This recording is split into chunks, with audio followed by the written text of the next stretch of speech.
trying to protect him from himself. It's not. He thinks I'm not against you, Skraby. I'm just trying to protect you from yourself. This is an argument that you're going to stay after for as long as you can, but I don't know how you can win it. Talking about dying on a hill. I know how I can win it. If Brock Purdy backs me up and goes out and wins the Super Bowl, that's how I win it. Nah, you really can't win it. No, even if he wins the Super Bowl, won't win it. There's nobody anywhere who thinks Brad Johnson or Trent Dilfer are better quarterbacks than Josh Allen. It's a popular and both argument. of them won. It's a fair argument. They're both quarterbacks that have won Super Bowls. It was funny. Yesterday off air, we had deeper argument about it, and I started rattling off Super Bowl champions, quarterbacks, and I went straight to Brad Johnson. I went to Trent Dilfer, and it wasn't maybe 10, 15 minutes later, back on air, somebody in the chat hit Skraby with the same guys. Yeah. It's an easy argument to make. I even further that. Evidently, now Purdy is in the NFC Championship game for the second time in 2 seasons. Yeah. So that's pretty great. And so I did a little checking on that to see, whose footsteps he was following in. And the last quarterback who was in the championship game in each of his first 2 seasons was Mark Sanchez. Then of the New York Jets. So that's not exactly a ringing endorsement for Purdy either. Here's the thing with Purdy. He may go on to be one of the best quarterbacks. We don't know. He's only in his second year. For what he's accomplished, we should give him a lot of credit. But we can't give him enough credit, I don't think, to put him yet ahead of the likes of Josh Allen. We will have a lot of football talk, of course, today, including our picks a little bit later in the program as we finally have to, put up or shut up, guys. It is time to pick the championship games, and we'll do that a little bit later. It is a Friday. We'll have a countdown today, and that's coming up in the 3 o'clock hour. Won't want to miss this one. Padre Pen Pals. Look, the Padres aren't going to make any news, so we're going to have to make some news about the Padres. And Padre Pen Pals is coming up in the 2 o'clock hour today. The Padres did today announce, is it the signing? Is that the proper way to term it? Non-roster invitations. Okay, non-roster invitations. So, yes, they have all signed. They've all signed. But they're not on the 40-man roster. They're not quite 40-man roster, guys. I'm looking at this, and I was hoping a couple of names would pop up that would excite me. Let's start with the fact that there's some really young, good Padre talent on this list of non-roster invitees, including Robbie Snelling, Ethan Salas, Jackson Merrill, Jacob Marcy, right? Those are names that are, pretty exciting to Padre fans that's some of the creme de la creme of the prospects. Yeah, so that's given those guys quite a lift to put them, on this list of non-roster invitees.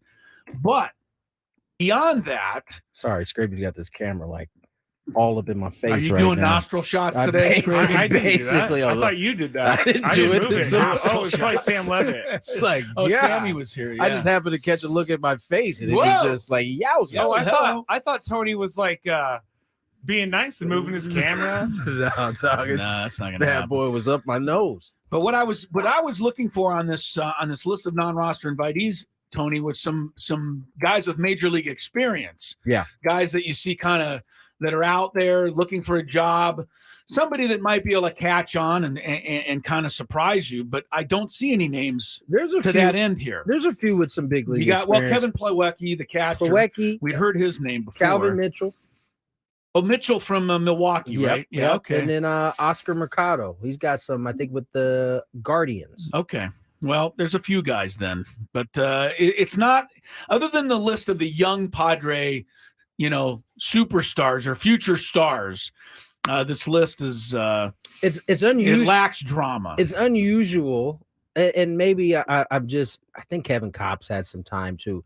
But it's unusual to see non-roster invitees from the pitching side that you don't recognize a ton of the names. Usually pitchers, you see them. There's so many of them. There's so exactly that you're going to find some guys that been bouncing around the major leagues on and off the last several years, but there are really no names like that on this list.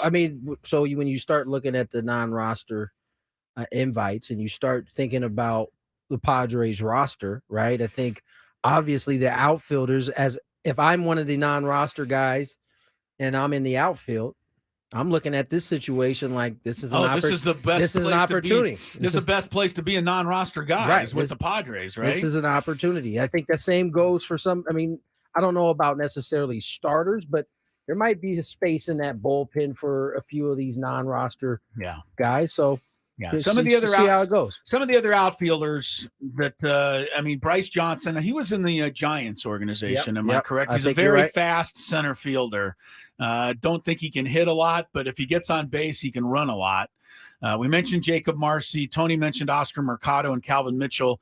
The other two names on outfielders are Terso Ornelas. We had him in spring last year. Okay. Yep. And Robert Perez Jr. So, I think the Padres still better do something about their outfield before the season starts, and I'm still confident that they will. Out at Torrey Pines today, our guy Charlie Hoffman, he's not doing badly today, Skrabe. He's 1 over through 10 holes. So Charlie is now -6 for the tournament, but he's 7 shots off the lead held by Stefan Jaeger at 13 under par. Thomas Detry is at 12 under par as the PGA Tour stops here in San Diego. The biggest name anywhere close to the leaderboard is Xander Schauffele, who's at -7. You've got to be a really, really hardcore golf fan to recognize any of the rest of these names among the leaders. I hate to say that because, I love when the golf tour stops here in San Diego, and we're just not getting to see the same field. And it's not our fault. It's not. Well, I guess it's the PGA Tour's fault. You got to blame somebody, but I blame Greg Norman. You're going to blame it on Greg Norman. Yeah. I mean, he's taking all the big names over to the Live Tour. Yeah.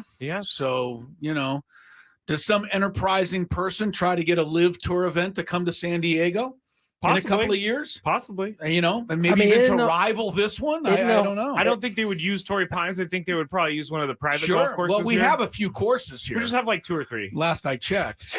Yeah. Good courses we have. In all honesty, we have like 20, 25 great courses here. Yeah. Oh, yeah. There's plenty of places they could play a pro tournament and here, listen, I would think. Liv has enough money to make any type of course, do whatever is necessary to make it amendable to what they're looking for. I was just thinking, because there is another golf course in town that's hosted many PGA Tour events, and that would be La Costa. Yeah, La Costa, but that fell out of favor. They redesigned some of it, but they've redesigned some of it. Yeah, there's so many courses out here that they could grab. All right, but San Diego Country Club, for sure. I think we should just go for it. Well, let's call Greg Norman ourselves. You know what? If you can't beat him, join him. So we'll just have Skraby call Greg Norman, and we'll say, how about the Gwynn and Chris Invitational here in San Diego? That would be awesome. We'll try to bring some of the great stars to San Diego who are missing in this year's Farmers Insurance Open. That would be amazing. The Farmers, we are farmers. I don't necessarily think the names on the leaderboard not being recognizable is a sign that the PGA Tour is falling, because it's just some of the bigger names aren't playing well. But that's what was my point yesterday, right? But who are the bigger names? But who are even the bigger names that aren't playing well? I mean, you look down the list, there's no names you recognize either, Skrabe. And let me go look. And that's what my point was yesterday, that you because you've lost even the amount that you've lost, whether you think it's big or little, to live. Yeah, you don't have the wiggle room when you have a tournament like Farmers, and some guys are here, some guys aren't. Yeah, if they aren't playing well, they're not at the top of the leaderboard.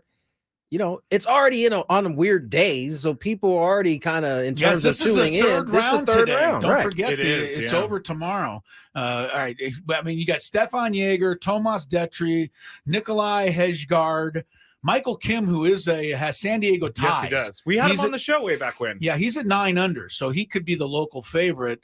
But Mathieu Pavon. Well, I'm just making these up because I've never heard of any of these guys. Here's a couple Robbie names. Shelton, Parker Cootie. I mean, that's not a who's who of golf. No, but yesterday Colin Morikawa got cut, so he's not in the tournament. He's a big name. Jason Day got cut. He's not in the tournament anymore. He's a big name. So it's just the bigger names just aren't playing well, and they're not getting themselves into the the first page of the leaderboard. I don't know. If you don't have right now, to me, Tony, if you don't have Scotty Scheffler and he's not in this tournament, where the heck is your guy? You're lagging the one huge drawing card that you have now on the PGA Tour. When you start thinking of the PGA Tour or Rory, in terms of draws, it's Rory, it's Scott. Yeah, that's it. After that, Jordan Spieth still has a lot of fans. Well, he's hanging on. Yeah. What's the other really good golf? Justin Thomas. Justin Thomas. He's kind of fallen off a little bit. Well, those guys do need a big year for the PGA Tour, right? To survive. They were not survive. I would say survive is a little strong, but they need a good year from those guys. If you're going to lose those guys to live, all of the good players need to be at their best right now. And it doesn't seem like they're not. They seem like they are right now. That's not happening in this particular so far this weekend. We'll keep an eye on the Farmers Leaderboard. One thing that happened last night in sports, and there's a picture here on ESPN, adjacent to the box score of last night's Bulls-Lakers game, and the caption of the picture is "Lakers stunned on sidelines watching D'Angelo Russell's 8 threes." He stunned even his own teammates by doing that last night, Tony. The Lakers, thank goodness I didn't really watch a lot of this game. I didn't get to watch any of it. They didn't miss a shot. They were 20 for 31. That's lovely. From the arc. That's what I'm talking about. 64%. It was the third greatest three-point shooting performance in NBA history. They must have packed it in the fourth because they only won by 9, if I'm not mistaken. They were up by 19 going to the fourth, so it was a runaway. And then the Bulls hit some shots. I tell you what, D'Angelo Russell is clearly trying to play himself from being traded. Because last night was not a night to trade him because he was on fire with 8 threes. He's been like this the past week, really since the rumors started that he's going to be the piece moved for whatever point guard they get. He's played well. This is a way you can try to stay in LA if you keep playing like this. Yeah, well, he didn't have to do that to me last night, but he did, and the Lakers ran away from the Bulls 141 to 132 was the NBA final last night. All right, we are underway for a Friday. Good to have you with us. You can join us on YouTube as well and watch the festivities. Go to YouTube, search for 97.3 The Fan. You can watch Tony and I and Skraby go at it here over the next 4 hours. When we come back, Tony Gwynn Jr., from what I understand, spending a little time with with some in the Padre brass. Oh, yeah. Well, I heard about this. Did you hear about this? You're a big wig. So let's find out what the big wig found out about the Friars, and we'll do that when we return on Gwynn and Chris.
2:21, and this doesn't normally happen, so I'm just going to get right to it.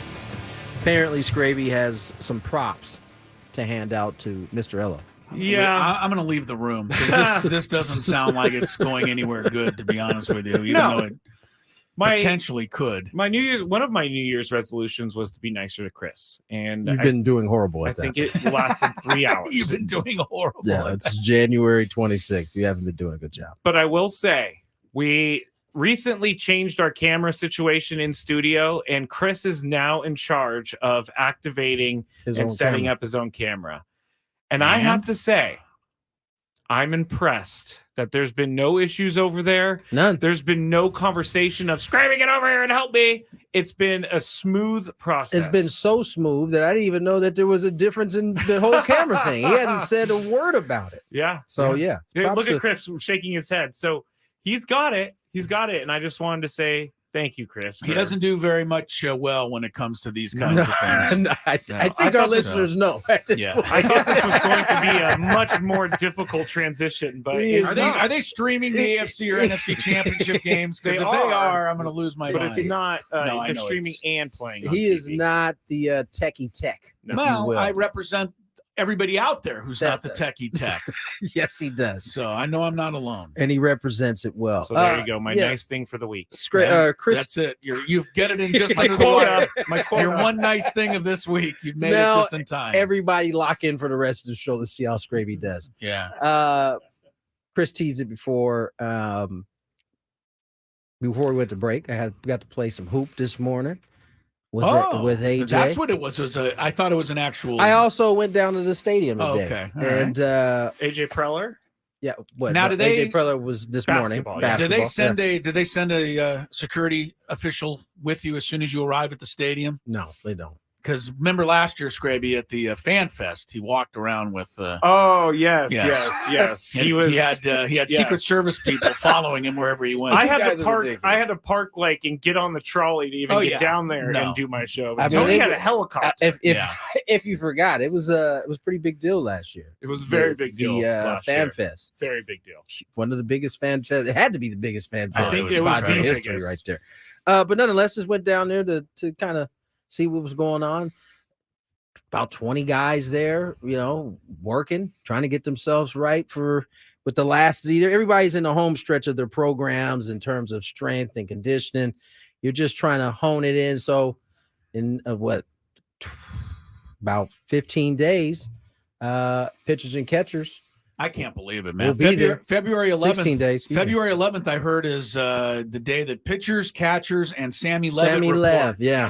Sammy Lev is going down like February. He's going before the pitchers and catchers. I mean, that's what kind of dedication you get from our own Sam Levitt on the pre- and post-game show. He's going to be there before the players. Yeah, it's good. We went down there just to kind of see. We're going to talk to the manager, Mike Schilt, for a little bit. How is Mike? He's good, man. He's about all the right things, man. And, the roster will be the roster whenever it's said and done, ultimately. But I think you can feel pretty good about the guy leading the way going into this season. I like this selection as manager. No, I do too. And it's been overlooked by the stuff that hasn't happened. Right? Nobody's really talked about, being excited that Mike Schilt, is the new manager. He comes from, obviously, he's been with the Padres the last 2 seasons prior to this. He comes from an organization that had done it right for a long time. Now, last year they experienced, I think, their worst season in their franchise history. But he just has the makeup of all the right stuff, and we'll see where the chips fall once the season starts. But it was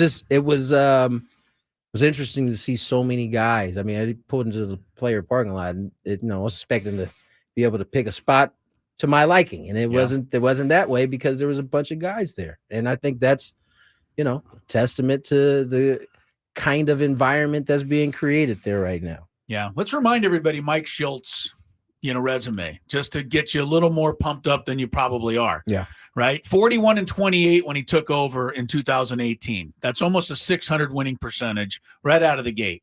Second year, he was manager of the year in the National League, 91-71. 2020, was his worst year, and he was 30-28 in the shortened season, and he took the Cardinals here for the playoff against the Padres.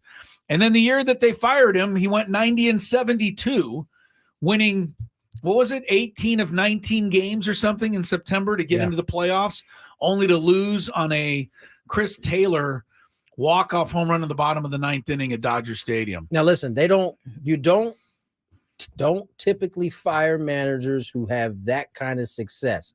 And for whatever reason, I think it's been written about, he had some pointed comments about where he saw that organization, and clearly they didn't like it. They didn't agree with it. And so that's why we're lucky enough to have him. But like I said, this is a good manager, a good man, and we'll see. And a competitor. I'm not that the other guys aren't, but we're going to see some fire from this guy. And I think you fans are going to like that, because I think people felt Bob Melvin not laid back, but just not really necessarily an in-your-face guy. Yeah. And I think I heard that a lot the last 3 years. I want to see somebody who's got more fire and brimstone. You will see that from time to time from Mike. Well, then they need to hire the Undertaker. It's gonna be Tony didn't get that one. The Undertaker, I didn't get that. Fire and brimstone. I think that's actually Kane. Maybe that was Kane. All right, I'm gonna go back to my get your WWE references right, buddy. I think ultimately it's gonna be an environment where these guys can thrive, and obviously they're gonna need some big years, or at least some get back to normal years from some of the guys. But yeah, that'll be more important actually than the manager. Yeah, I hate to tell people. it always is at the end of the day. But yeah, it was nice. It was nice to just kind of see some of the guys again. As you know, the clubhouse is like half packed because it's getting ready to ship out to Arizona, and yeah, man, this clock is ticking. I mean, clock is ticking in terms of when everybody is reporting and so on and so forth. So very good, very good. I'm glad you got to spend a little time with the skipper. Did you see that the Aztecs found their way on the front of the college part of ESPN? Yeah, today? ESPN's college page today. Yeah, there was I think it was Reese Waters. It was Reese Waters, and it was really about the Mountain West. And how about this? Nationally being recognized as a conference that very well could get 5. Should in possibly fact 6. The current bracketology has them with 5 teams in the NCAA tournament, and Nevada is the 6th. And Nevada's pretty good. We already saw that. Yeah. They've just lost the last couple, so right now they're on the outside looking in. But yeah, Joe Lunardi thinking that the Mountain West could get 6. But if they get 5, that right now is the same number as the Pac-12 and the ACC combined. And those are 2 of the quote power conferences. Yeah. Mountain West Conference is that good this year in men's basketball. Now they're going to have to back it up in the tournament. I mean, no more, Boise State has never won an NCAA tournament game. And Utah I keep picking them like an idiot. I know. Every year. I do too. Utah State has only won once ever in the NCAA tournament. So these teams, if they're going to get in, they got to start winning some games. Colorado State got upset a couple of years ago by Michigan when they were favored in the first round. Just win the games you're supposed to win, right? We're not asking you to go on a Sweet 16 run, but win the game that's your favorite to win. Yeah, the Aztecs did their part last year. They need some help from the rest of the conference because that's going to boost everybody going forward. Yeah, without a doubt. All right, let's get to break. We have some more Padre talk. Are we doing Padres Pen Pal? Yes. It's been a long time. It's been a long time. Well, there's been no news, so no questions. just comments about how the team is not coming along. Well, we'll get into some PPP when we return. More Gwynn and Chris. Good to hear that. Gwynn and Chris on the Fan.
All right, Gwynn and Chris. 2:36 is the time. Here is a quick list of great Hall of Fame type Major League Baseball managers I put together. Bobby Cox, Terry Francona, be in there one day. Joe Torre, Tony La Russa, Dusty Baker, Whitey Herzog, Dick Williams. I hate to include him, but Tommy Lasorda. Anyway, Mike Shildt. In 4 years, it's a smaller sample size. Better winning percentage than every one of those guys. So just something to keep in mind, when we talk about, this Padres off season, part of the off season was bringing in Mike Shildt. And I think we've kind of forgotten all of that. Right? No, there's definitely. All right. It's basically the storyline in San Diego so far in this off season is we lost Juan Soto and we've added nobody. That's pretty much what you all are thinking out there. I don't know that it's 100% accurate. I hear no lies. It's not accurate because they have added a bunch of players. I didn't say it was accurate. I'm saying that's what people are thinking. That is the thought process. It's not about who they've actually added. I can actually understand that because we haven't seen the guys yet. Exactly. So it's easy for it to be connected to, man, we lost Juan Soto and we've only added what we got in that trade, right? We know that's not actually true. We haven't signed anybody. We haven't improved this. Our team has gotten a lot worse. When you draw the cliff notes up on January 26th, it's pretty much what it will say. That's what I've seen so far, or at least I've read or tweeted or heard. Anyway, we'll find out a little bit more about the Padres. We'll get into our Padre pen pals here in just a second. Coming up on the program, our countdown in the 3 o'clock hour. In the 4 o'clock hour, put up or shut up time, we will pick the NFL championship games. Have our interview of the day a little bit later on. Regular segments, Daily Gambit, Chris First, the fans, the Big Five. But Skraby, people have questions. Tony and I hopefully have some answers. Yes, but first, Tony, people want to know about your game with AJ. Oh, first, wait, we can't. Did you talk business? Did you talk business at all? What business? While he's guarding him? Did you find? While he's guarding him. Hey, did you get an outfielder yet? While he's like backing down the hoop or something? No, at 6 in the morning. That's the farthest thing from my mind is. Did you get an outfielder? No, they just want to hear about the game. It was good. We got about 6 runs in this morning. Six? How many points do you play to? We played first game is the 17 by 2s and 3s, and then 15 games are 15 by 2s and 3 after, and then the last game is to 21 2s and 3s. Oh, I thought you were going down in the amount you had to score. Last one, everybody's going home. You empty the tank. I was going to tell you that I haven't played a pickup basketball game in the era of the 3-point shot.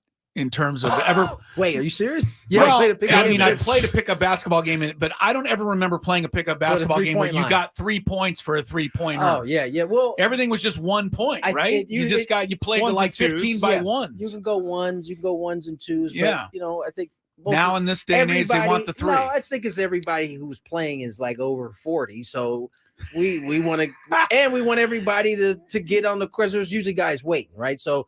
The quicker you can. You guys are ancient, man. Over 40. Wow. Good thing I haven't been playing in that game. Well, there ain't. I don't see these old people. I don't see too many 60-year-olds out there. These old people. Wow. Hello, man. Yeah, I remember the golden days of playing I remember when I used to play at the Jewish Community Center with my buddy Michael Ovko, and we used to kind of chuckle at the guys who played before us in the over 30 league. And think, boy, these guys, the over 30 league.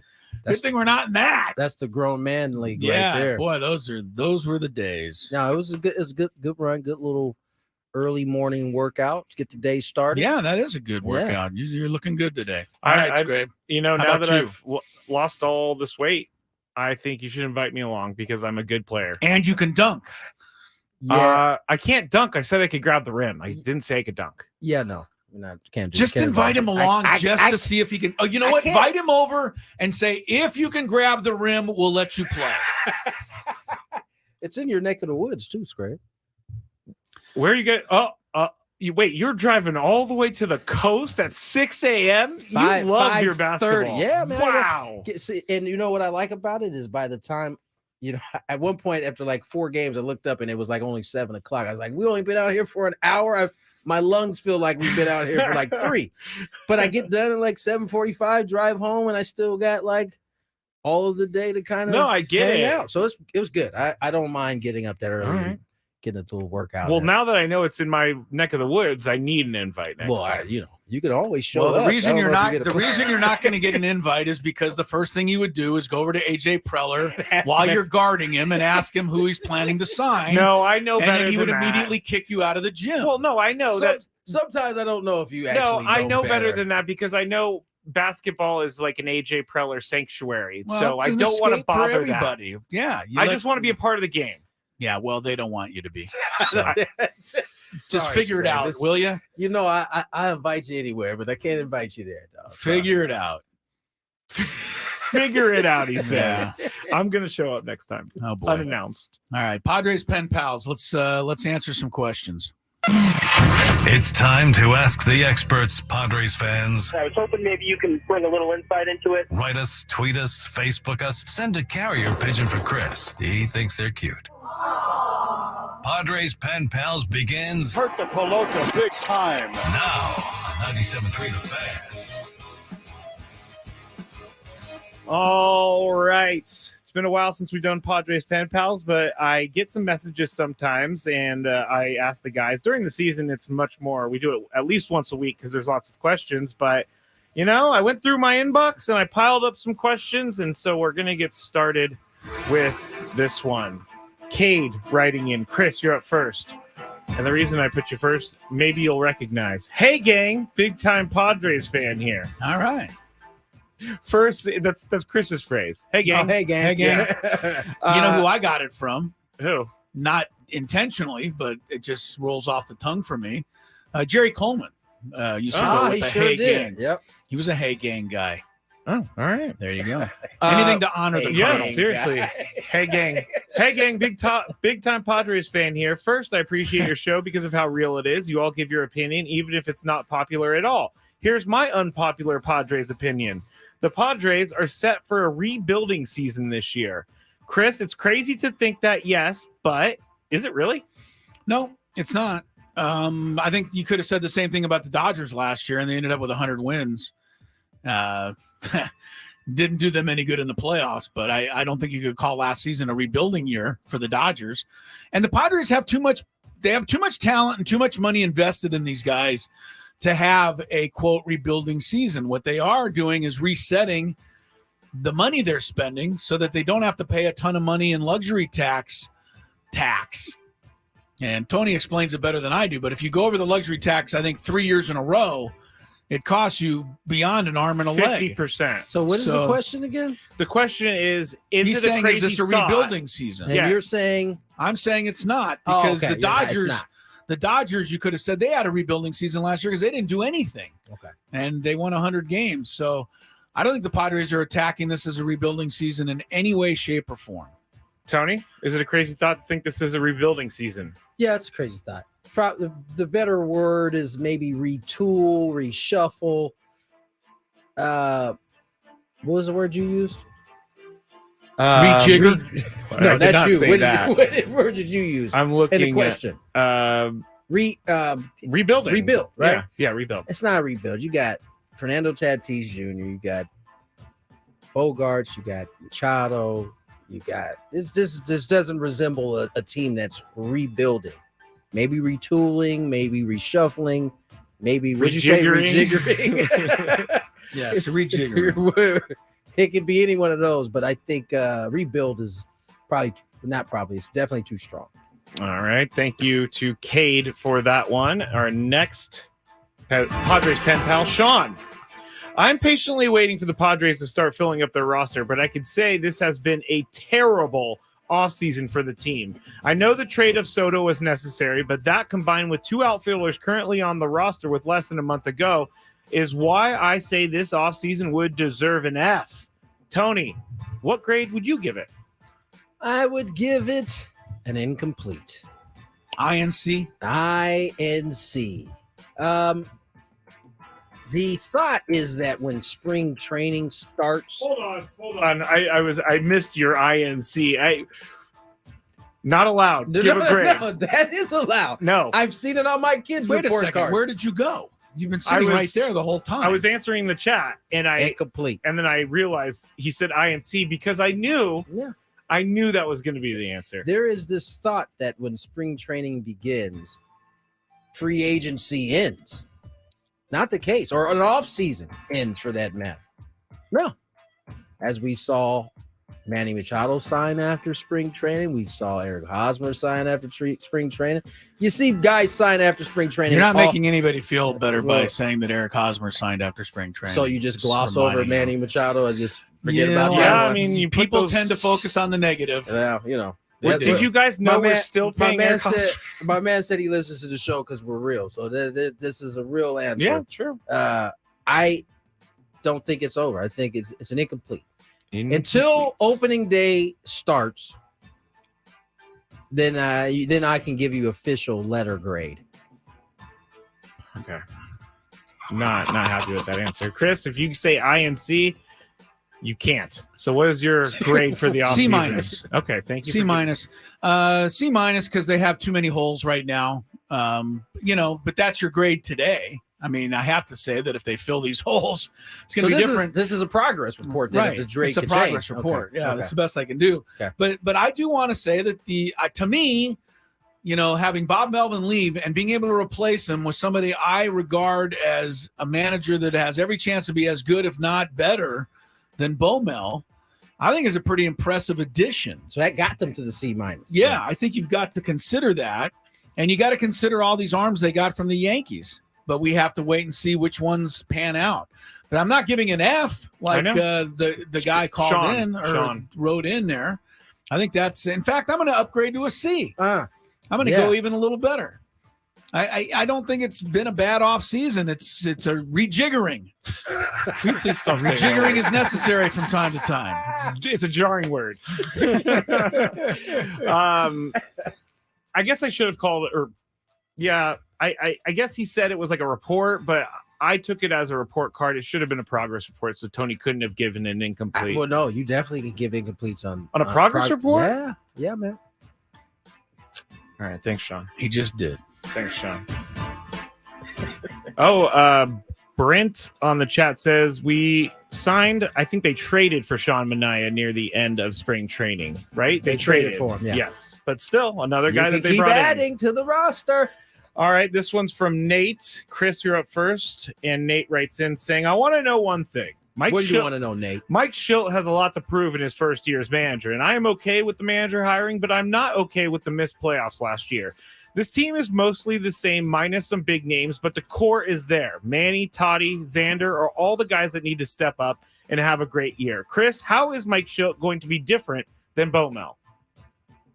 Well, I don't think he's going to be a whole lot different behind the scenes. I think you're going to see something in front that you didn't see as much of, and that's a little fire and brimstone. I mentioned it in the last segment. I think you're going to see him get out. I mean, look, Bo Mel got kicked out of a lot of games last year. How many he actually kicked out of, Tony? Maybe 5 or 6? Yeah, 5 or 6. I know it was the most in his career. Yeah, the frustration started to take its hold there some in August, September. But I think you'll see Mike Schilt be a little more aggressive, from time to time, challenge some questions after games. I like it. So, but behind the scenes, he's going to put these guys in the best position to win, try to get them to relax and play their best game. And everybody who thinks that Mike Schultz going to decide the season is mistaken. What's going to decide the season is the performances of these guys that all had less than stellar seasons a year ago. We've pointed it out on numerous occasions. They all had worse OPSs last year than their career OPSs suggest. Yeah. So this year, the likes of everyone have to be better. And if they are, and they're up to what we think they're capable of doing, I don't see why they can't contend for a playoff spot and probably even get one. Real quick, I was wrong about his career ejections. It was the second most in his career. Arizona? With 5. Arizona has 2 other ones, but the one that leads was 2021 A's, 6 ejections. Okay. That must have been in the first half because they were struggling. He's like 19th on the list of all time of ejections. Bobby Cox leads the way, doesn't he? I'll look it up sure by a wide margin. No, Earl just he just had some lengthy ones. He when had was out some there. memorable ones, but Bobby Cox used to get ejected, 5 times a week. Yeah, he did. All right. Oh, Tony. Yes. Let me go back to the question. How is Mike Schilt going to be different than Bomel? First, they have different personalities, so I think they will address situations differently. I think Mike's going to come with. My guess is he's going to come with the from a perspective of positivity and love all the time. And, I think that we'll see those changes. I think there's some truth to what Chris is saying too. Like, I don't look at Mike as a, having a red hair, but I do think there will be times. I haven't heard that in a long time. No, I haven't either. I do think there will be times where, he won't allow it to work itself out. You know what I'm saying? I think he will maybe approach things in a manner that more urgency helps it along a little bit more. All right. Okay, that was from Nate. Real quick, we have a submission from my Twitter account from Brian. And this is not really a question, it's just a exploratory question. Do non-roster invitees get paid the MLB minimum while they're in camp? Do you know? There is no MLB. First of all, nobody gets paid a salary during spring training. You get mill money. Then they put you up. They put you up where you're staying. All right. So to answer your question, no, they don't get the league minimum, but they do get the same big league mill money that the dudes who are under contract get. Do you know how much that is? It's different than it was when I was playing. Where does the money from spring training ticket sales go? To the announcer fund? No. To the podcaster fund? I don't know if they're selling enough tickets in spring training, honestly. All right. No, I don't know. I don't know, honestly. Okay. Here we go. Thank you for trying to answer, though. Last one from Laura. Thank you. The music. Yes. You guys went through all the giveaways yesterday, and I personally like the Fernando Tatis bucket hat, which is a pretty sweet one, actually. I think Tony's up first. Which one did you like the most? I mean, for me, I'm always going to like anything that helps me look fly on the soccer field, right? So I'm going to go with the straw hat. I didn't see that on the list yesterday. I think there's one. I think I saw there's a hat for sure. A mock-up one. One thing we can say, Skraby, both you and I. The bucket hat. The bucket hat. One thing I can say, and that this is a clear no-doubter. Tony looks great in every one of those Padre giveaway hats. True. You and I look awful. And don't say speak for yourself. Speak for yourself. No, I'm not saying speak. Skraby wore his bucket hat out on the golf course the time we went with him. Hey, it didn't work. And he even said, like, on the third hole, this thing's squeezing his brains out. You know what's funny is I have a pinhead. I have a small head. A pinhead. And that thing was left marks around my forehead because they were kind of tight. No, it was a little tight. It wasn't that it was so much tight. It was that it wasn't deep enough. It was like sat on the top of your head. Miss Muffet sat on a tuffet. You tried to squeeze your head in there. It did, yeah. It was not good. It looked like a doily on top of my head. As I said, you and I do not look exactly drip in those Padre giveaway hats. I need a definition. No, I'm just kidding. You need a definition of drip? That one. We've definitely, for you guys listening, we've definitely teased a segment where I give Chris whatever new lingo there is. Oh, yes. We're going to develop this in the break. We're developing it as we speak. All right. Thank you to Cade, Sean, Nate, and Laura for their submissions to Padre. Thank you, guys. All right. Padre Pen Pals for this week. Hopefully we'll have some more Padre news to discuss next week. When we come back, we'll discuss the daily Gambit in which one of us went 0 for 4 last night. I'll let you guess who that was. Chris. Gwynn and Chris coming back with more, maybe.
Oops. Sorry. Mike wasn't supposed to be on there yet. But you got a little clearing of the throat. Tony Gwynn Jr., Chris Ello, Matt Skraby, and you got the clearing of the throat because I was going to tell you guys, make sure you stay locked in on this hour because we do have our countdown. Top 5 for each of us movies since 2000. Top movies this century. Yeah. And it's an interesting category because most people's top movies are, quote, classics. And that goes back into, the 90s, the 80s, 70s, even before that. It's a little different from 2000 on because movies don't have enough time to get shelf life. No. Or, as much time to get shelf life. They're cranking these movies out in the newer century. They're getting these movies a lot faster. Now, pandemic slowed that down a little bit, but it's starting to pick back up here as we I had a fun time putting my list together. This has been the hardest countdown for me because there's so many movies that are good. Lot to choose from. So and that'll be coming in. Some of the movies I wanted to put on the list thinking it was in the 2000s was actually 1999. Just outside of it, right? Didn't quite qualify. Yeah. Huh? I will say that my era of movies probably is still in the 90s at this point. Mine too, like Mighty Ducks. Couldn't put that on there. Yeah, oh man, I wasn't going to put that. I can't believe you could even do this. Little list Giants. That one. Little Giants couldn't put that one on there. The Dude, annexation of Puerto Rico. Come on, is whack, man. Chris, Already. have you ever seen the Little Giants? Yes, I have. I don't. It's not one that stayed in my memory, though. I must. Well, say. I was also like 9 years old, so that was like one of the coolest movies out at the time. All right. John Madden was in it. Yeah, I don't understand why you think that was one of the coolest, but Icebox. It doesn't matter. It doesn't matter. The thing with Skraby is every movie he's ever seen is great, so I don't know how he's going to narrow this list down. This is why he didn't enjoy doing this list as much because every movie is great. Oh yeah, I saw this movie the other day. It was great. Saw this movie last night. It was great. These are literally the words out of his mouth. Yeah. What was it called? I don't know, but it was great. I don't remember stuff like that. I just remember what happens in the movie. Okay. Skraby, you are famous for saying blank was great. Yeah, I know. I like movies and I especially like bad movies. Yeah, that's just something I can't get on board with. Yeah, can't wait for your countdown. One of us apparently did not win any of these games in terms of the Daily Gambit. Why don't we find out which one? Do you like money? I think about money a lot. Do you like money without doing anything? Winning. Do you want to make money while watching sports? I think Washington is immortal luck. Washington! Woohoo! If you answered yes, this is your segment. Just don't blame us when you lose. Nothing is ever your fault. It's your game. Take it. Gwynn and Chris go through the top bets of the day in The Daily Gambit on 97.3 The Fan. Daily Gambit is our daily sports betting segment here on Gwynn and Chris. Please, everybody, gamble responsibly. Last night, we had 4 bets that we made, and the first one was Joel Embiid over under 36.5 points in the game. Unbelievable. I can't remember what you guys said. Did you guys say over? Because I didn't write it down. We said over 70. Yeah, we didn't even say over 36. Yeah, like a gimme. He scored at least 30. He made his 30. Is it 30 or 31 that he scored? 31. 31. Okay, yeah, so he missed it. We were wrong on that one. I swear, this is one that the gamblers got into. They got in on this. Vegas got in on this. They're like, you know what? Everybody was probably betting over. And because it was so automatic. The guy had just scored 70 points in his last game and he was playing Indiana, a horrible defensive team. Yeah. So you go, he's going to definitely get 36. And that's the night. Psych. That's the night when the Vegas boys get to him. Limit him. They said, look, you can go ahead and get over 30 and keep that streak alive. But you're not going over the 31 over the total. I bet you Vegas made a lot of money Vegas on that one. boys. Yeah, Vegas made money on that one. All right. The Lakers last night were 5-point favorites over the Bulls. Chris chose the Bulls. Tony and I chose the Lakers. And I was stunned to see this score, by the way. 141-132. It was a lot of points. Lakers don't usually score that high. That was a lot of nobody points. usually hits 20 of 31 3-point shots. That's crazy high. 64%, the third greatest in NBA history. That's what the Lakers did last night. to my Bulls. That is fitting. All right. I don't know why you're so happy I lost. Well, because I just find it weird that you like the Bulls. Just understand that payback is a you-know-what. It is, Skraby. And Sunday's NFC Championship game is just around the corner. So because I wanted your Bulls to lose a regular season meaningless game, it's going to translate to my side. Yes. Okay. Yes. Eye for an eye. All right. Well, you know what I could... Eye for a kneecap. It doesn't matter. I can tell you to maybe pick a better team to cheer for. But see, now you're going low below the belt there. Am I? Yeah. Okay. Next bet: University of San Francisco and Gonzaga. Gonzaga 9-point favorites in this one. Chris chose Gonzaga. Tony and I chose USF. Gonzaga did win 77-72, but they did not cover the spread. So Tony and I win that one. Yeah, they had it. And now they're not even predicted to go to the tournament, even though they're having a great year. Yeah, Joe Lunardi didn't rank them. That would have been a big win for them. It would have been a big win. They didn't quite get it. Last one was also, just not to interrupt, but Gonzaga is not in the tournament according to Joe Lunardi right now either. Yes, they're the first one out. But that still would be crazy to have an NCAA tournament without Gonzaga. Definitely would. They're a fixture, a mainstay. Yes, they are. And then the last bet was the Edmonton Oilers, 2.5. They were favorites by 2.5 on the puck line against the Blackhawks. Tony and I said Oilers. Oilers won 3-0. Is there a nil in hockey? Like, is it rock, 30 rock, or 3 rock? It can be. Okay. But so it's 3-0 is acceptable. There's not 3-0 or anything like that. I wouldn't say 3-0 is a term that's ever used in hockey. 3-0. It was 3-0. They got an empty net goal for the third goal. Oh, wow. So it came down to that. Dang. Not only did Edmonton win its 15th in a row, but Tony, talk about some long road trips. The Blackhawks have lost 19 in a row on the road. Oh, that's a hang. The road is supposed to be like a unifying thing. That's not one of those going to issues. unify anybody. Everybody goes to the room. They don't come out until it's time to go to the rink. So 0-4 for me yesterday. You guys both went 3-1, picking against me. Very good, very good thinking by you. It served us well. I know. 0-4.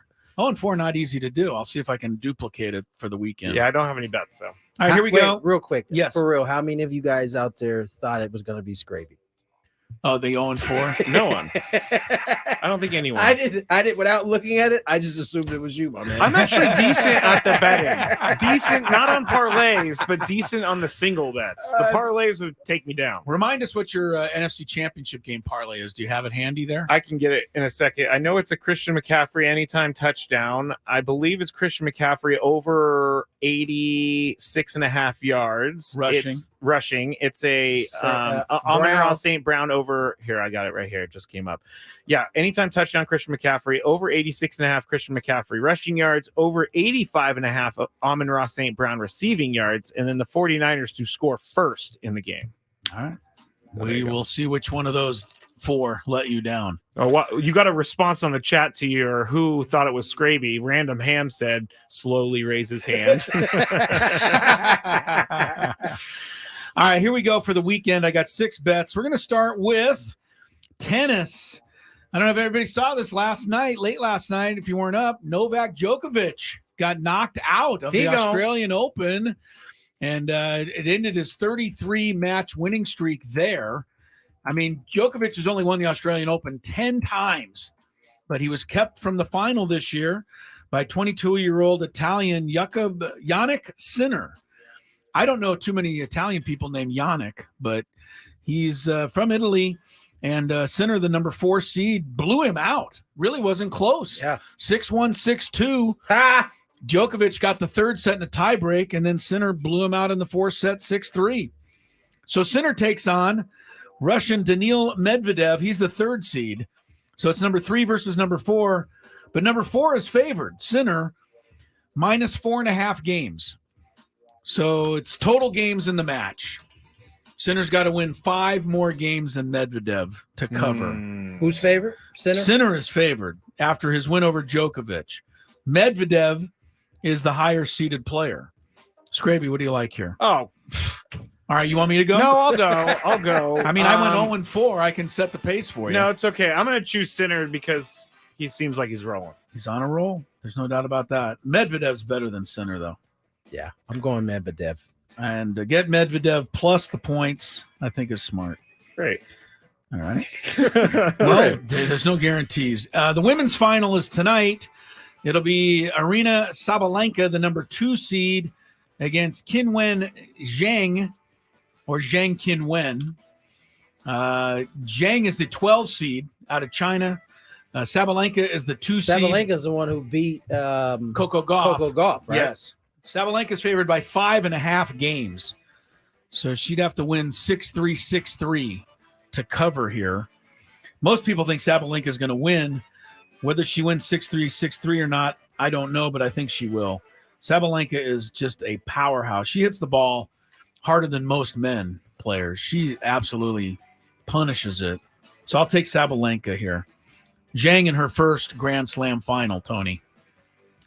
Sabalenka, he says. Skraby, you want to go alone again? Yeah, I'm just going to go with what the chat says. Tap says Zhang is going to win, so I'm going to Really? choose Zhang. A pick for Zhang. Okay.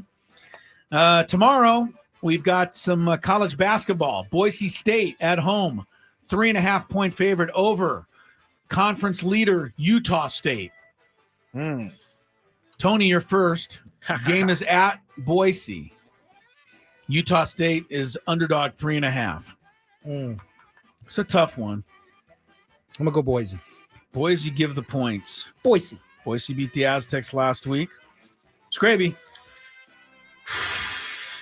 Man, I didn't realize it was that tough. Well, deep breath for this them one. beating the Aztecs the way they did just really kind of surprised me. I'm going to say Boise as well. Boise. I appreciated Spiro Ditas last week on the call. He made sure to call it Boise. I'm sure he's heard from the Boiseans. Chamber of Commerce. Yeah. I'll take Boise State here. Easy.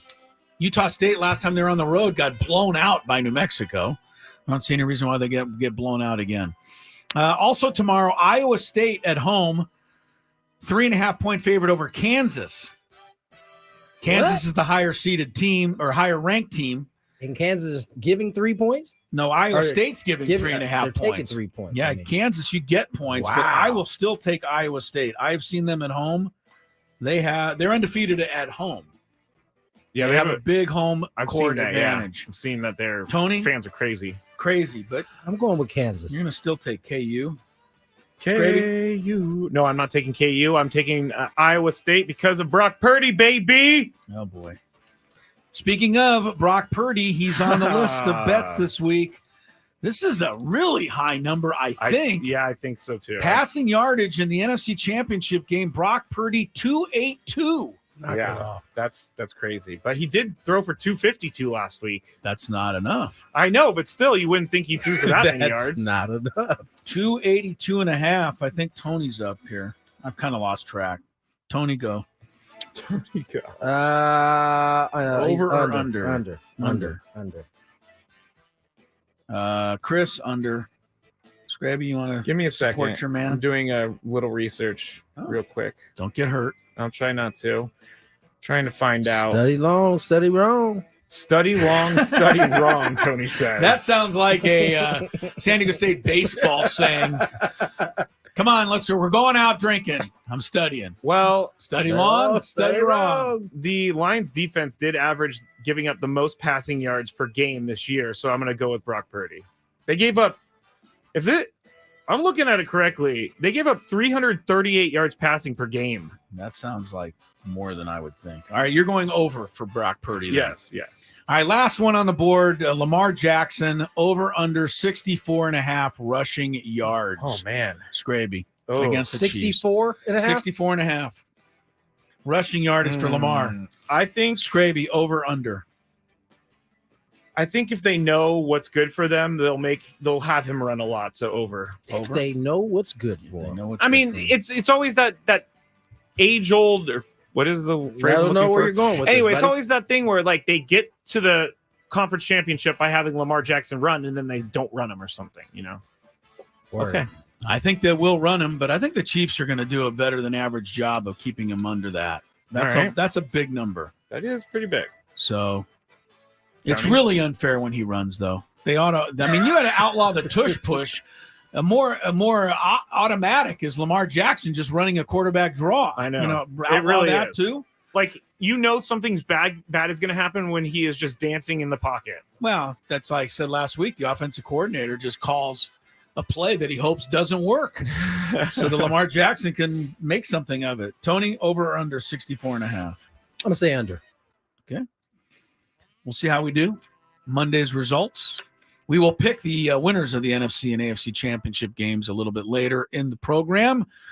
So there you have our daily gambit. All right, let's get to break. When we return, I think this is one of Chris's favorite times of the year. We're talking Academy Awards. Oh, yeah, the nominations are out this week. Did you guys get up early Tuesday to see them? Don't act like we didn't, but we know you did. I was up. And he's going to fill us in when we return. More Gwynn and Chris. From the 97.3 The Fan Traffic Center.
All right, there has not been a lot of sports news this week. There truly hasn't been. But there is a little bit to pass along to you on this Friday afternoon, get you caught up to date. 3:23 is the time. Chris Ello, Tony Gwynn Jr., Matt Skraby, Gwynn and Chris on 97.3 The Fan. Don't forget, following the show today at 6 o'clock this evening, the Skraby Chronicles take to the airwaves. Skraby has his own show from 6 to 7. If you haven't listened yet, Tony and I agreed yesterday. He's actually doing a really good job. Fantastic. So there you go. I want to say real quick, though, yesterday on this show and on the Skraby show, I may have complained a lot about the internet and sounded like I was 150 years old. So I apologize for that. Yesterday was a bad day. So you're trying to say that I normally sound 150 years old? No, because I'm just saying I complained more than much. I normally do. Yes, I complained a lot about the internet yesterday. I got duped by a tweet about this arc storm that was very convincing. I saw your post about it, and somebody hit me. It was like, "Is this real?" Well, it was a PBS SoCal article, so I thought, all right, PBS isn't going to lie to me. But this person admitted in her replies that she put out the tweet to get attention, and so that bothered me. And then the whole thing with my buddy who got his stuff stolen, his video stolen from, he's a reporter in another city, and someone on the internet keeps stealing his stuff and they're getting credit for it. So I went off about that, but I apologize to everyone. I'm in a better mood today. Until the Daily Gripe, that is, which comes up to end a Skraby show. Yes, the Daily Gripe. Yeah, don't miss the Daily Gripe. Here's the news that I was speaking of. Baltimore Ravens, ahead of the AFC Championship game, activate tight end Mark Andrews. Yeah. Could be a big deal. I mean, Mark Andrews is a go-to guy for Lamar Jackson. And, that's another weapon that the Chiefs will have to worry about. Certainly in Sunday's AFC Championship game. Mark Andrews will be activated. That seems like a advantage Baltimore on that one. I think that's a deal. Yeah. NFC Championship game, we mentioned it yesterday, but Debo did return to practice after his shoulder injury. All signs point to him being able to play on Sunday against the Detroit Lions. He said that he's not going to hold back anything. So does that is he back out of your doghouse now that he say he's going to be out there? I was actually going to broke shoulder and all. I was actually going to take a shot at him and say, wow, because Mark Andrews basically snapped his leg in half and he's coming back, but Debo couldn't finish the game. So. He did not snap his leg. He hurt his ankle very bad. Keep this in mind when Skraby is popping off on Monday about how Debo Samuel is the greatest player in the history of football. I know I am. Just keep this in mind. That's all we're saying. Some baseball news. We didn't get to it yesterday. Jock Peterson staying in the National League West. He'll be with the Diamondbacks next year. Oh, young Jock. $9 million. Yeah. 2025 mutual option. Okay. I think the Padres should have gone after How many him. years was he a Giant? One? No, like 2 or 3. He's had 2 stints there, I think. He's had 2 separate. Let me go look. I'm pretty sure. But he's now been a Dodger, a Giant, and a Diamondback. So he's touring the division. This is kind of how it goes. When you've caused havoc in a division, teams take notice. Teams have seen you. They go, I want to get you on my side. Steve Finley comes to mind. Played for all of them. Mark Sweeney comes to mind. Played for pretty much all of the NL Steve West. Finley did play for all of them. I'm looking at him right now. Arizona, LA, San Francisco, Colorado, San Diego. So who did Steve Finley start his career with? Quick trivia. Baltimore. Yeah. Correct. Very good. Jock Peterson played for the Dodgers for 7 seasons, the Giants for 2 seasons most recently, and then he was with the Cubs for half a season, and then he got traded to the Braves, and then he won a World Series. That's who he was with a short time. Got his World Series with the pearl necklace on. Yes, he did. In Atlanta. Still can't believe that. Never quite caught fire, did it? Never did. I think he thought it was. It seems kind of weird even mentioning there's it. 100% that he thought it was going to catch fire. And I remember talking about it on the show. Like, this is not a trend right here. No one's going to be running around the bases with pearls around their neck. Yeah, it didn't work. It didn't work. But it worked to win him a World Series. It was hot in that moment, though. Yeah. One other signing today, former Padre outfielder Travis Jankowski returning to the Texas Rangers. Good for him. All right. So, and I can hear you Padre fans now. When are we going to get somebody? I don't know. is the answer to that. Yep. All right, Skraby, what do you want me to do with the Academy Awards here? Just Gave me a little assignment, but I know. I'm not sure what my assignment was. Your assignment was to present the nominees, but Present just movies give us, I think people should see that are nominated. Or I mean, there's 9 or make it 10 movies nominated for Best Picture. I can tell you the one not to see. Poor Things. Poor Things. I gotta say, do not waste your time. I watched the trailer. I was gonna go see it because Chris said he was gonna go pay for my movie, but I watched the trailer. I don't think that's a movie for me. It's not. It's not a movie for anybody. The Zone of Interest is also nominated for Best Picture. Never even heard of that. It's about the perfectly normal family life of a Nazi guy who kills a bunch of people in the Holocaust. How that is interesting to anybody, I have no idea either. I think I found a movie I need to see. You don't. That's another one that you don't need to see. What's it called again? The Zone of Interest. It's up for Best Picture. Some of the ones that I think would be great to see, American Fiction, highly recommend. That's up for Best Picture. Really good story. And it's about a writer, basically about a book writer who is not successful, but he's a great writer. And then he dumbs down and writes something really stupid that even he thinks is horrible. And it blows up. And it blows up and course. becomes a huge hit. So that, but it's also about his family life. Very good movie. You'll like it, Tony. I know. The other one that I think is really good is for actors is The Holdovers. Paul Giamatti. Yeah, I thought about watching this. Winning he'll probably win the Academy Award for Best Actor. He plays a teacher that has to stay over during Christmas break with students at an Ivy League college. Maestro. You guys like Bradley Cooper, right? I've heard this movie made so many people angry because of how his look, his actual depiction. Let me tell you something. If you've ever seen a picture of the composer Leonard Bernstein, who he plays, he's a dead ringer. Okay, absolute dead ringer. And there's one scene in the movie where Kevin Costner directs the orchestra. The conductor and thing, unbelievably great.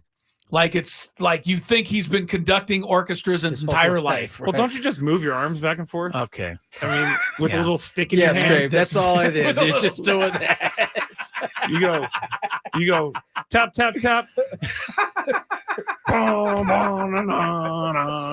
Yeah. Maestro is probably worth it just for that scene alone.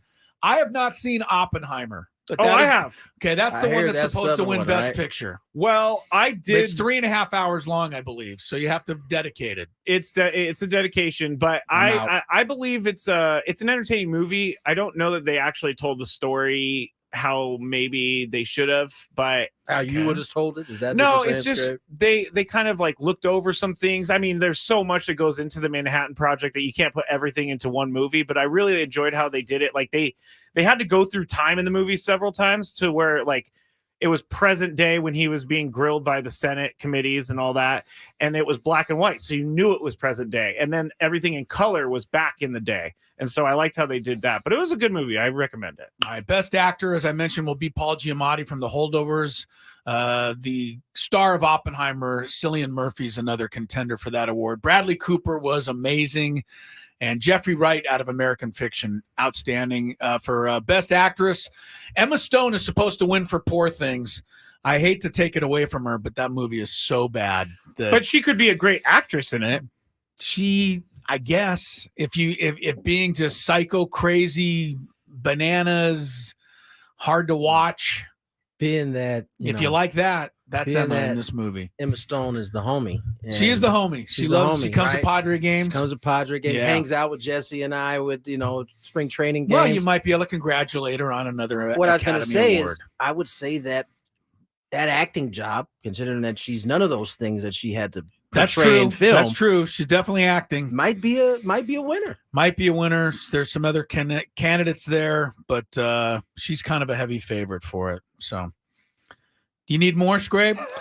No, I think you squeezed everything out of that. I did the very best I could. I will on the day of the Academy Awards, just for those of you out there that are in Academy Award pools, because people do get together to watch the awards. I'm sorry, what? Okay, they get together to watch the awards, and then they pick the winners, and whoever gets the most right usually wins something. People do that. You don't, but a lot of people do. So I will give you 6 or 7 dead automatic winners on the day of the Academy Awards to help you people out there. On the chat, we've had split opinions on Maestro. Okay. One person thinks it's really good, and some other people don't think it's good. Didn't like I think it. it's that great. Yeah. Well, there's probably a split thing on Poor Things also, because I mean, it is up for Best Picture, and I'm sure some people liked it, but I certainly did not. Oh, Javier, Poor Things is not bad. It is great. You are insane, Chris. I'm not any more insane than any of the characters that are portrayed. I think I need to see the movie. I think I need to see the movie. You looked See at the it, Skraby, preview and ma- were like, "Oh, yeah, this isn't for me." Yeah, he watched 30 seconds of the preview and he said, "I can't do it." So, What's her name? Something Baxter? her character? Yeah. Bella Baxter, I believe. My name is Bella Baxter. And I was like, Yeah. I'm out. Yeah, I'm gonna pee on the floor. Is that a Spoiler scene? alert! Spoiler alert. It's not going to give away the whole movie, but that gives you an idea of some of the stuff you have to put up with. All right, we'll take a break, come back. When we return, we're sticking with movies. Our countdown. Friday's countdown is next on Gwynn and Chris. I bought one box.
The app. Download it today.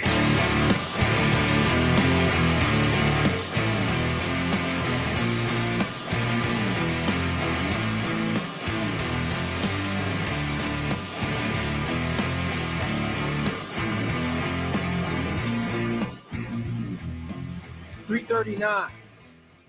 If you've waited since the beginning of the show for this particular segment, you're in luck. Top 5 movies of this century since 2000. And it was a lot harder than I think any of us, well, except for Chris. I think Chris, since he came up with the category, kind of knew. No, I spent quite a bit of time on it. Yeah. Well, I didn't just think of it off the top of my head. I'm I'll saying you that. kind of knew how difficult it was to go through and sift through. It wasn't easy. Yeah. There's been a few movies in the last 25 years. Let's just say that Skraby and I certainly had a hard time getting through our 5. I know Chris did, but here is the final result. Let's get to it. From the 97.3 The Fan Traffic Center, here's Kelly Danek. Traffic is sponsored by San Diego Imperial Valley high-intensity drug trafficking areas. Busy afternoon. A crash is just cleared from lanes on northbound 125 at the eastbound King Freeway connector ramp. Also, westbound 8, an accident has cleared at 2nd Street, but we still have this other crash, West 8 at the south 125. Does not appear to be blocking lanes. Southbound side of the 805 right before Plaza Boulevard, an accident blocking the slow lane. Did you know fentanyl is being sold on social media disguised to look like prescription medications? If it doesn't come from a doctor or pharmacist, then it likely contains fentanyl. Talk to your kids today before it's too late. Get the conversation started at the time is now sd.org. I'm Kelly Danek with Gwynn and Chris, San Diego's #1 sports station, 97.3 The Fan. It's now time for Gwynn and Chris to rank their top 5 of the day. Gonna grip and rip as usual. But this isn't just a regular top 5 list. I love it. It sounds sadistic, but I love it. This is the countdown. And it starts right now on 97.3 The Fan. All right. Let's see what the final masterpiece looks like. Number 5. Why don't you do us the honors? All right, I'll go through my honorable mentions real quick. No, please don't, because it's not fair. Yeah, do your list. Do that later. Do the honorable because I don't want you to mention all the movies we're going to list. Right. Sorry, Chris. I'm adamant about this. You are. All right, my number 5. Well, I just told Tony the exact same he thing. You obviously left the room, even though you were sitting right there. It's not the first time.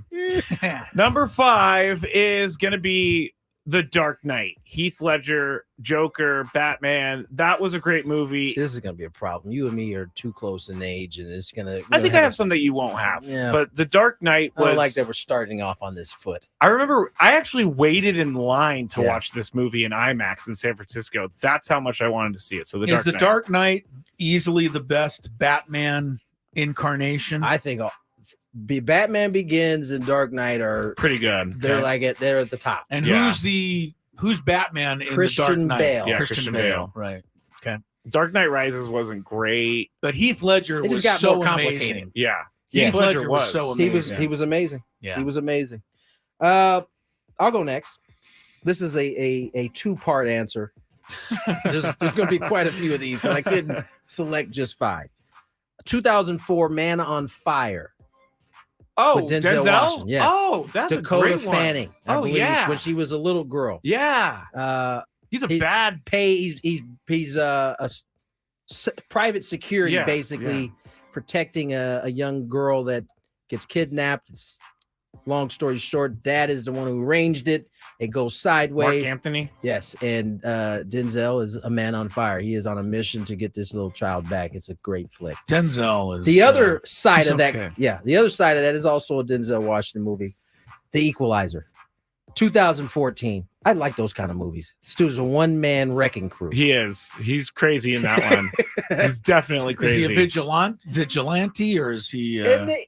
I don't know that movie. In The Equalizer, he is a former agent for the government that is retired, and is a young lady gets murdered, and he's not happy about it. He's tired of just ridiculousness going on in the world. An angry Denzel Washington is a dangerous Denzel Washington. Yes. All right, number 5 for me is a sports movie. Had to have a couple on my list. It's the newest movie I have on my list. It is King Richard. Oh, that was a good one too. I really enjoyed Will Smith's performance in this. He did win Best Actor and then went up and slapped Chris Rock. That is right. But this is beyond all of that. It was just a great movie. The kids who played the Williams sisters were brilliant. Thought the story was good. The writing, directing, the tennis scenes were pretty real, rather than, stupid looking sports scenes, which sometimes you see in movies. King Richard, really fantastic performance by Denzel. Our guy Charlie's on TV. On TV. Charlie spotting. He's on 16 right now, 5 under for the tournament. He looks like he's going to tap in for par right here, but we'll let you know. Charlie Hoffman is 6 shots off the lead currently. All right, so number 5, That's not King terrible. Richard. Nope. All right. Number 4, I believe. Number 4. My list is a mess. I'm going to show it to the camera, but that is just an absolute mess. My number 4 is going to be a horror movie. The only one on the list, and it's going to be 28 Days Later. Love that movie. It is so good. It's got Cillian Murphy before he was really that famous, and there's one scene in London that is such an incredible shot because it's one of the busiest parts of the city, but they actually did shut it down and decorate it for like a zombie apocalypse. And there was no one that you could see in the city. It was crazy, but I love that movie. Yeah, so it's a zombie apocalypse movie. Yes, it is. Yeah, that loses me right there. Okay. Didn't think you were going to like that one. Yeah. I had to resist from putting too many cartoon movies on there because 2000s, my first child was born in 2007, so you've seen a few of these. I spent years with it. Just if I hadn't seen it, I knew every word because it was playing in the car over and over and over again. So I'll start. This is another 2-part one for you guys, ladies and gentlemen. The Incredibles, 2004. Craig T. Nelson. Great kid flick. Yeah, that's great. Mr. Freeze. Oh, wait, not Mr. Freeze. Is that what he's in? One. He's Mr. Freeze comes in, I think, the second or third Incredibles. I can't remember. And the second part of this is a little bit for more of the adults. The Hangover, 2004. I remember like having a headache. I was laughing so hard in the theater when that movie came out. Yeah, it's like a cultural thing at this point. For you talk about being the lone wolf. What I remember is before the movie came out, they showed some previews, and everybody was like, "Oh, I'm coming back to see that when it comes out." Yeah, it was great. Big movie. Number 4 for me is going to be Ocean's 11 from 2001. I forgot about great that. ensemble cast. George Clooney, Brad Pitt. I still don't know what the heck happened. Well, it's very confusing. They robbed the casinos. Yeah. No, I know their that. money. I know that, but their plan was very confusing. They videotaped. Well, you have to really follow. But I like a movie that takes you through the robbing of a bank, or in this case, a Las Vegas casino. And done. Is it Andy Garcia? He's the guy they take casino the money boss. from. Yeah, he's great in that movie. Yeah. Who was also in the movie at some point was dating Julia Roberts. Yes. So yeah. Not only did he get his money taken away, his girl left him too. That's true. Bummer. That's true. Number 3. My number 3 is going to be Gladiator. Love Gladiator. I've watched this movie way too many times. I think came out in 2000. It right did. Just got in under the wire. limit. It did. There are some like 1999, like 10 Things I Hate About You. Are you not entertained? The Matrix, Fight Club were all 1999. Couldn't put them in, but yeah. Are you not entertained? Oh, Fight Club is 99. Yeah. That was another classic. My name is Maximus Decimus Meridius, sworn emperor by Marcus Aurelius, You've seen this movie. A few times. husband to a murdered wife, father to a murdered son, and I will have my vengeance in this life or the next. You've seen that movie a few times. A little bit. All right. Number 3. I don't know, Jim. I didn't know Tony Romo was in Gladiator. He popped in the corner. I don't know, Maximus. Number 3 on my list is actually a solo lister. iRobot, 2004. Will Smith. Love this movie. Will Smith makes another appearance. And by the way, the parameter for this is for all of us, I think, was that if it came on at any given point in time, commercials or not, no matter what you were doing, you'd be fine sitting down and watching. Yeah, I agree. I love iRobot. Yeah. Great movie. Number 3 for me is another sports movie. It's my favorite sports movie since the turn of the century. Brad Pitt, again, making an appearance for me. Really enjoyed Moneyball. Moneyball. And the best scene for me in Moneyball is when he keeps looking over at Jonah Hill. Who is it? Jonah Hill. Says, and why do we want Scott Hatteberg? He gets on base. And he just keeps going with that, and he keeps pointing at him. I really like Brad Pitt in this role, and I don't like too many baseball movies. I like this one. The only problem I had in the movie is I didn't care for the character of Art Howe, who was the manager of the team, is played by a really good actor. Is it Philip Seymour Yeah. Hoffman? Just didn't think he was Art Howe. He wasn't. But the rest of the movie, I think, really nailed it. And I tell you what, because I'm so close to it, that ruined it for me. Did it? It did. Like that was the one everything else thing that I was struggled on with. point, but I could not No. get my mind off of the late Philip Seymour. Yeah, Philip Seymour Hoffman. He just didn't seem like Art Howe. He wasn't Art Howe. No, but I really liked it in every other regard. So I give Moneyball number 3. Some mentions for Denzel Washington movies on the chat. Inside Man, it's pretty good. That's another good one. Here's one that is in the top 10. John Q. John Q is a great one. Just trying to save his son. Just wants to save his son, everybody. All right. Number 2. John Q's another good one.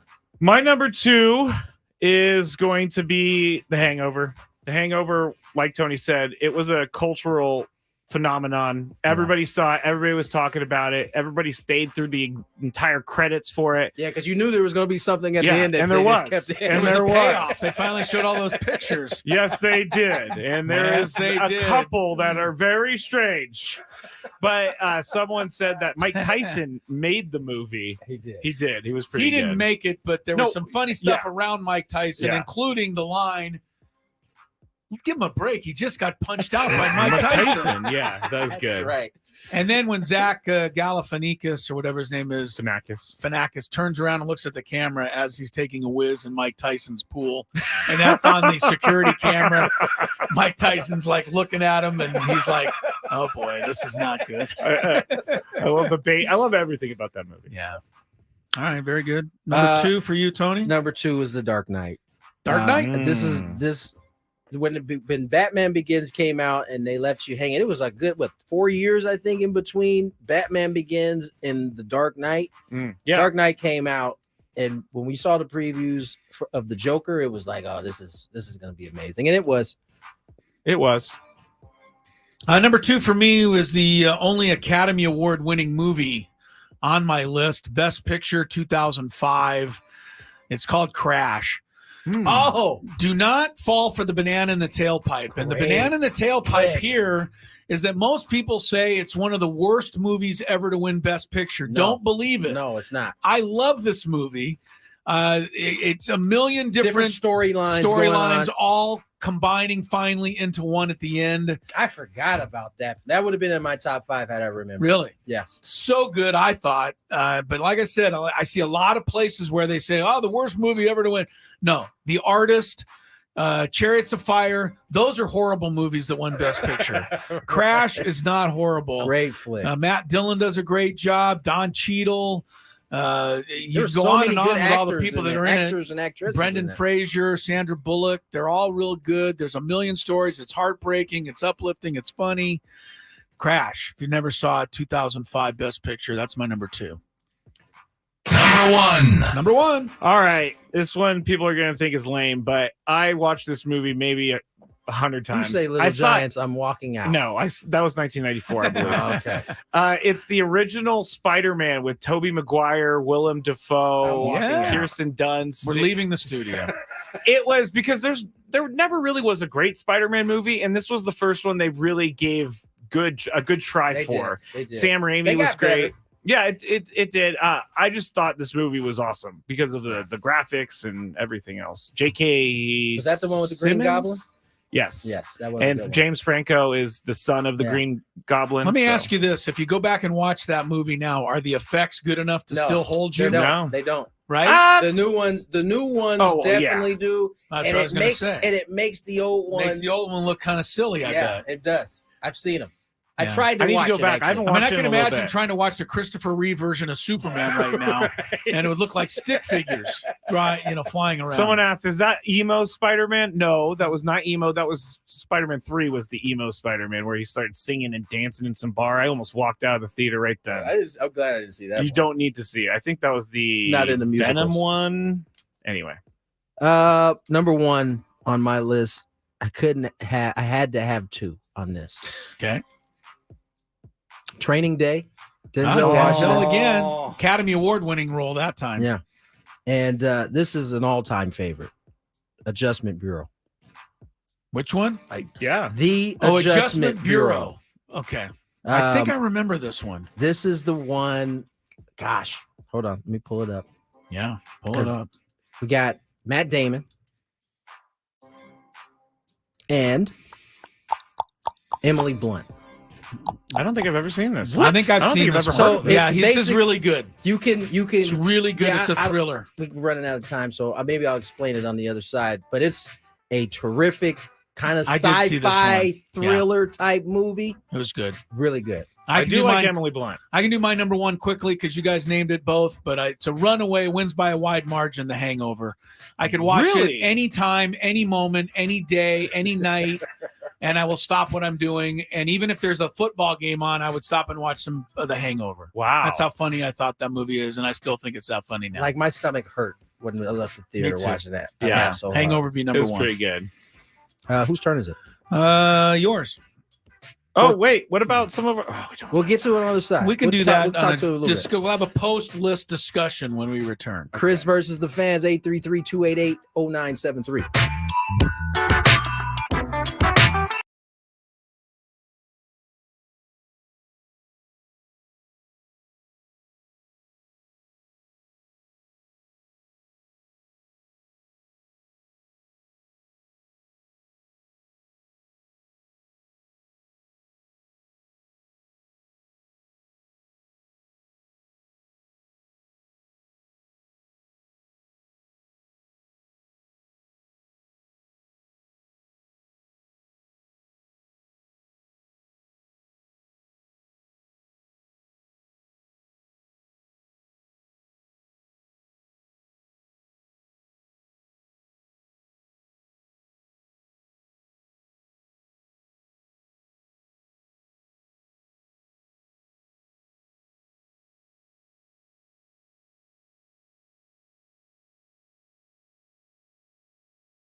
Great Friday to you. Welcome back to Gwynn and Chris. 4:01 is the time from the Odyssey Palace Studios in San Diego. Chris Ello, Tony Gwynn Jr., and Matt Skraby keeping an eye on the Farmers Insurance Open. Stefan Jaeger at 11 under par is in the lead. There's 3 more guys you've never heard of that are a shot back at 10 under par. Charlie Hoffman, our guy, trying to hang in at -5, but struggling a lot of bit, actually.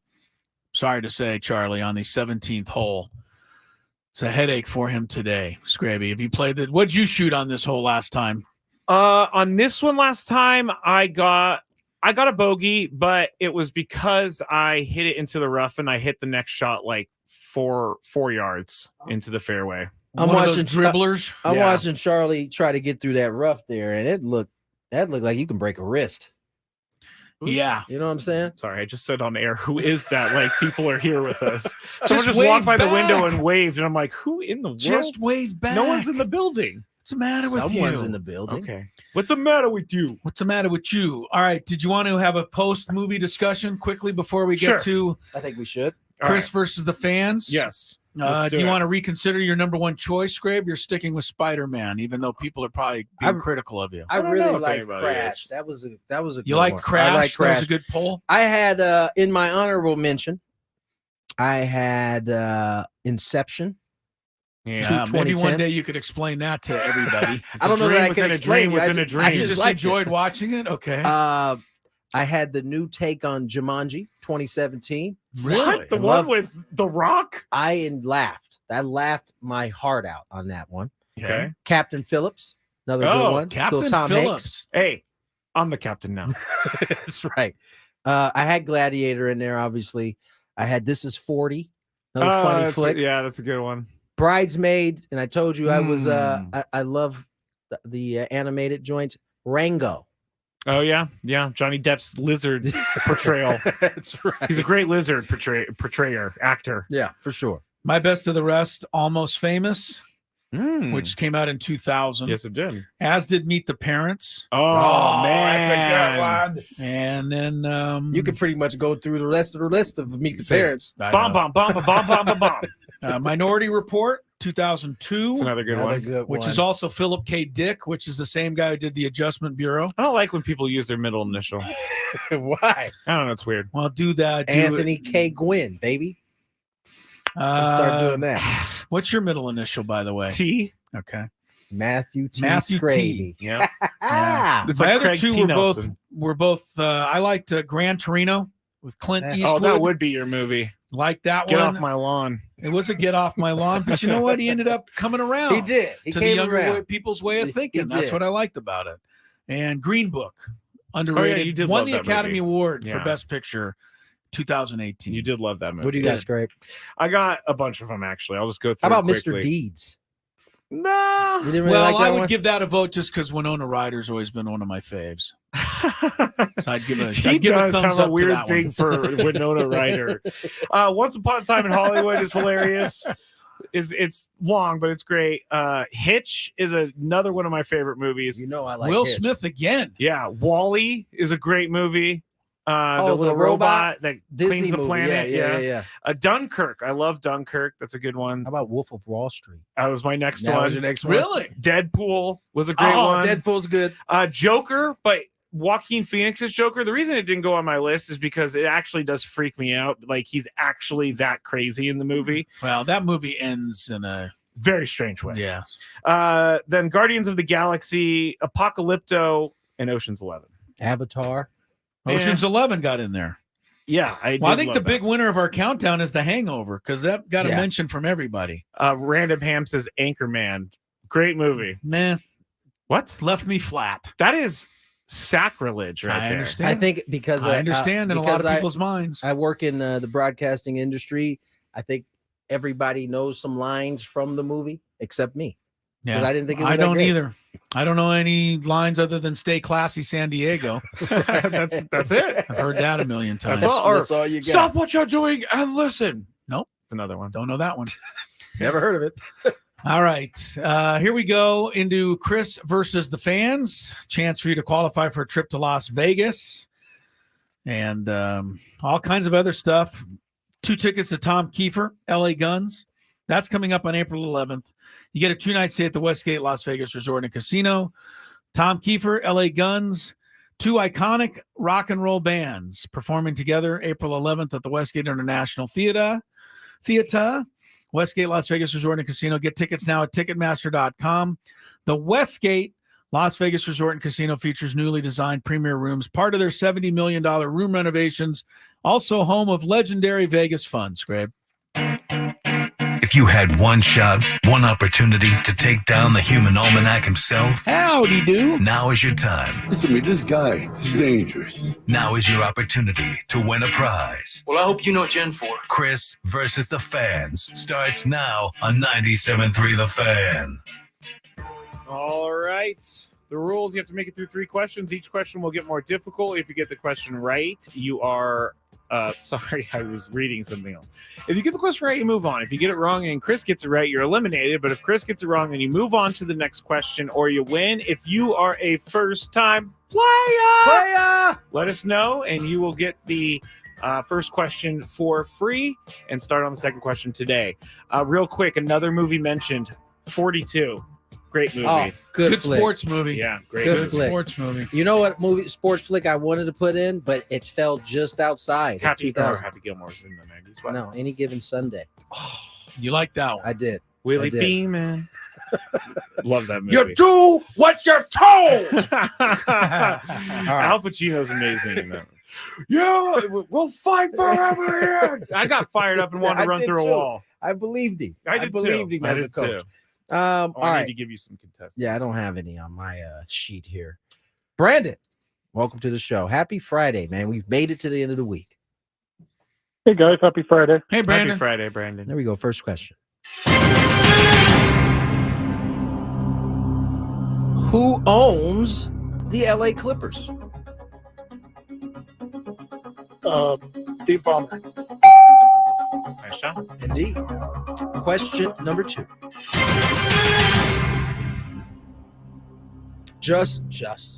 Joe Musgrove made his major league debut with what team? I believe that's the Astros. I believe you are correct. Wow, 2 for Brandon 2. running through it right now. Skraby would love you, actually. Please. If I you forgot to finished write this, questions. 'cause he didn't write questions. We got the leftovers. Here we go. Question number 3. What team did John Harbaugh coach before he was made head coach of the Ravens? What? I believe he was with the Philadelphia Eagles. Wow! No way! Just what you needed, Skraby. Yes, it was. It has never worked out for Skraby like that ever. Never. He is off because we really had one more round to be able to play without him having to come up with some questions real quick. So, Brandon, hang on the line. You are the winner. I wasn't even here today. Nice job, Brandon. He didn't give you a chance to participate. No, Not even nothing. Brandon with the close. clean sweep. Well done, Brandon. That is well done. I didn't remember. John Harbaugh's been coach of the Ravens for so A long long time. that I didn't remember, where he was. See, I don't remember where he came from. He was the special teams coordinator for the Eagles. The reason why I know this is because it makes complete sense. Now, the Ravens are usually year in, year out, one of the better special teams. Yep. Teams, I guess, right? That are in the league every year, and I forgot that was like his bread and butter. That was John Harbaugh's thing, was special teams. It was, yeah, and so I guess like whenever we hear a special teams coach being interviewed for a job now, you kind of have to think twice about whether or not it's a bad idea because John Harbaugh was a special teams coach. He's going to go down as one of the best coaches of all time. Here's a interesting nugget for the championship game Sunday. John Harbaugh was hired by a coach by the name of Ray Rhodes in 1998. In 1999, Ray Rhodes was replaced as head coach of the Eagles by Andy Reid. Oh. One of the coaches retained by Andy Reid was John Harbaugh. Wow. He kept him. So That's he recognized just right then how good John Harbaugh was. 6 degrees of John Harbaugh. They'll go head to head on Sunday. Interesting. I was watching the Today Show this morning, and they were making such a big deal out of the Lions. It was ridiculous. I'm sure it was a big deal to you you. loved that. They 40, did you wear your 49ers jacket when you were watching that too? No, but they interviewed Golden Tate of all people about the Lions. I mean, What's he wrong with played there that? for a little bit, but He played there for a lot of bit. try to get a real player or try to get an active player is what I meant. Active player. Try to get a real player. I meant Oh, active boy. player. See, he can't help it. The 49er in him comes out. He can't, Even if he doesn't want it, even if he's trying to protect it. Hey, Yeah. if the media wants to make the Lions the favorite of this game, I will gladly The take the media underdog. doesn't want to make them the favorite. They are the favorite They're of not the everybody. favorite. They are. There's nobody in America They're other America's than team. 49er fans who want to see the Niners win. They're Just live America's with that. It's team okay. this week. These are the darlings. Can you guys break this down for me? I was trying to talk to someone about this earlier and they couldn't. But why? I don't believe, and I know I'm biased, but I don't believe the 49ers are an annoying team. No, their fans are. They're not. Their fans are. Their fans are. And So guess fans are who the reason. Guess who the non-football players have to deal with? Who are the fans. do. The fans got to deal with all of the 49er fans. I mean, there are a lot of annoying fans out there. Listen, I like Bang Bang Niner Gang as much as anybody. The song. The song. But yeah, I was just like, why does But the you guys entire are annoying. country? You guys are annoying. Why is the entire country cheering for the Lions? Well, Let me tell because you why. everybody loves an underdog of this magnitude. That's the first part. The second part is Niner fans are tough to deal with. I know this because they're the same fans as Golden State Warrior fans, and for like that 3 to 5 year period, it was tough to deal with them. So now it's the 49ers that they put that jacket on, like yourself, and they're also tough to deal with. I got a text from a Seahawks fan earlier saying that he's going to cheer against the 49ers, and then he sent me a banner with a Seahawks group that said, "Friends don't let friends cheer for the 49ers." He's trying to be your friend, man. It's just cute when you're at home. in the Everyone's playoffs. against you. And I'll be honest with this. I think Skraby's really kind of enjoying it. I think he is too. I think he's enjoying the fact that everyone's coming after him, and he's looking forward to coming in here on Monday and just being sky high and even more annoying than he's ever been before. I think he's really looking forward to that. I cannot wait. Yeah. If the Lions, We got our picks today too, huh? yeah, our picks are coming up. If the 49ers get ahead at halftime, I might have to start developing a cough. You might start. You're going to call him sick on Monday. I don't know if I could deal with you, honestly. You might have to do the show solo, Scrape. Neither. All I hope, I honestly just hope for a good game. No, You don't. do not. With the No, you 49ers don't. winning, of course. I don't want to. If I was a 49er fan, I would want want a to blowout. 38-7, man. Just let me win easy. All right, fine. I lied. Yeah, Of course you I lied. want a huge you want blowout. no stress. I think while Brock watching that Purdy game. throws for 322 yards, 2 touchdowns, and maybe even a rushing tutty, as they say. I think What isn't they called? A tutty now? A tutty, I guess. Tuddie. Brutus fan says, my wife is a 49er fan. He ain't wrong about them being annoying. Also, another movie suggestion from, I believe this is Easy Money, The Big Short. Have you guys seen that one? haven't seen Tough. it. Christian figure Bale. out. It's the I'm housing. not an economics crash. person, so You know that, what that else went movie? past me. Fit into this category. I didn't like it very much, but I know it's kind of a cult-ish type deal. What? American Psycho. I Mhm. think that's 2000. a Oh, it was 2000. 2000 on the Oh, dot. Gets in man. under the wire. What's his name in that movie? Christian Bale. I don't know. No, what his I name know is his in the name's movie. Christian Bale, but That was but a wild the boy. part at the end when he's running around naked with the chainsaw is like, what? It was a wild boy. He really was. He really was. All right, we gotta get to break. All right, let's do that. One quick note: the Michigan Wolverines have their man.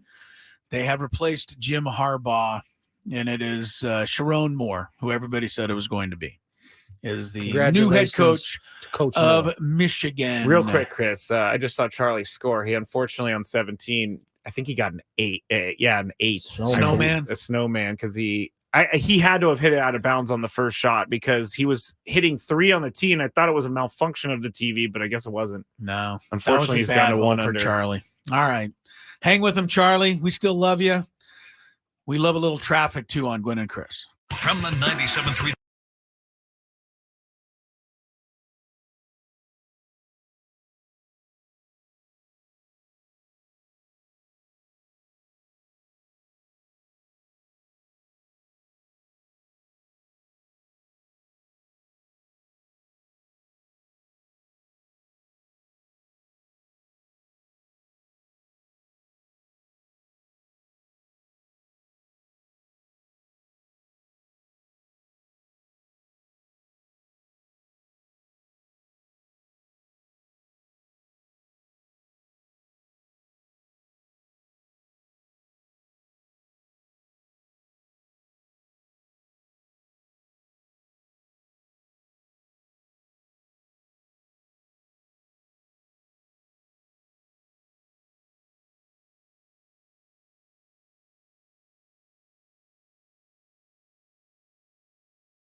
Skinny Crisello here. You know why I'm Skinny Crisello. That's because I hooked up with the guys at SD Fat Loss and lost 37 pounds and changed my life and changed my habits, all for the best.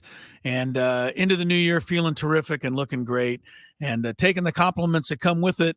You can do the very same thing, but you're going to need to contact the folks at SD Fat Loss. Here's the number, 858-665-3211. That's right. You're that close to making a life-changing decision. 858-665-3211. Or check them out online at sdfatloss.com. Get a private free weight loss consultation. Find out the secret of losing up to a pound of fat every single day, naturally, safely, and effectively. You don't have to count calories. You don't even have to exercise. Just eat the food they tell you to eat. Don't eat what they tell you not to eat. The weight will come off. 37 pounds. That is real life-changing weight. 858-665-3211 or online at sdfatloss.com. It's worked for all of us here.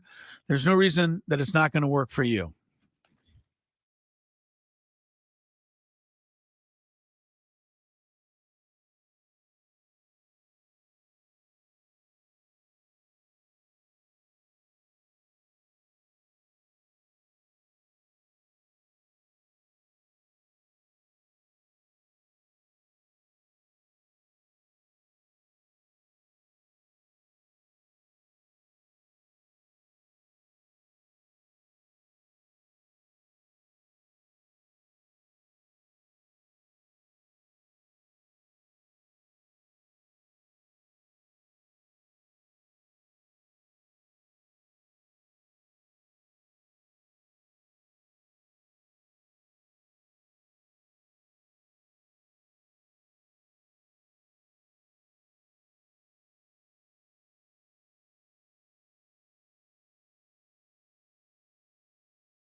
.422 on the clock. Tony Gwynn Jr., Chris Ello, Matt Skraby. We have gotten to the end of the week. Championship Sunday. That's right, baby. Lions, Niners, Chiefs, Ravens. Who goes to the Super Bowl? Well, you'll get our picks here in this segment. Chris Ello. Yeah, it's time to put up or shut up. I mean, we've been talking about it all week. Lamar Jackson, you're going to pick him? Going to pick Patrick Mahomes? Really? Going to pick Brock Purdy? Or are you going to go with the fan favorite and the Detroit Lions? Well, we have to figure it all out now. So far, Tony Gwynn is leading the contest. He's 7-3. picked 7 of the 10 games correct for a total of 22 points. Skraby, you are just 5-5, but good enough for 20 points. Thank you. And I'm 6-4, but only good enough for 18 points. This week we have a 4-point game and a 2-point game. So that's it. You pick the game you feel most confident about first, and you assign that one 4 points. We do not use the spread, although for interest purposes, the Ravens are 3.5-point favorites over the Chiefs, and the 49ers are a whopping 7 points over America's team, the Detroit Lions. All right, who wants to go first? America's team. He snuck that one in there. Chris, I think you should go first. I'll go first. That's fine. Of the 4 teams, I think the team most likely to win this week is, I hate to say it, I think it's the 49ers. Oh. I finally have kind of just overreact. I've got over the overreaction for the Lions. I do like them. I love what they did this year, especially on the road. They impressed me on the road, beginning with the win week 1 in Kansas City. They can stick in there and win on the road. But I don't believe that the Lions are going to make it all the way from nowhere to the Super Bowl. I think that maybe this is a stepping stone. Their Super Bowl is in their future, but not yet. And I just find it hard to believe, as much as Skraby drives me nuts, that the 49ers are going to blow the NFC Championship game 3 years in a row. That would really be something that would be difficult for them to extricate themselves from. So I believe with Deebo Samuel cleared to play and a healthy San Francisco offense should be able to outscore Detroit. Niners will make a couple of defensive plays to win. I'm going 4 points on San Francisco. Bang, bang, Niner gang. There you go. All right, who wants to go next? I'll go next. Skraby? I'm going to choose the Santa Clara 49ers, baby. 49ers for 4. Everything that Chris said. And honestly, I was thinking this last night. It could be because we talk about teams that get to get to right there, and then they lose a couple years, and then they finally make it over the top. So Chris said it best. Stepping stone, maybe, for the Lions. Don't think for a second, by the way, out there, that I won't be cheering loudly for the Lions all afternoon Sunday. Come on, Jarrett. Yeah. Or Jeff. Or Jeff, or anybody else who's got the ball in a Lions uniform. All right, Tony, who do you like as your number 4 or your 4-point pick? Who do you feel best about this week? I think I know, but I'm going to wait till you guess. I don't want to put a thought in your head. This was tough. And really, my toughness came down to the AFC, picking Mahomes or Mahomes boy or Lamar Jackson. I think Lamar, after the offseason he had, after, kind of not being on the same page with the Ravens, it feels like there's some destiny involved here. So I'm going to take the Ravens as my strongest pick. All right. That's gutsy. You gotta, if you want to be the champ, you've got to beat the champ. My prediction for you was that you were going to choose the Chiefs as your 4-point pick. I did not think you would pick against Mahomes. It was hard, but I think it just feel like this is destiny for Lamar. So I'm going to take Baltimore to get the win. Baltimore with my 4-point pick. Okay, you got him, and you've been the best guy picking so far.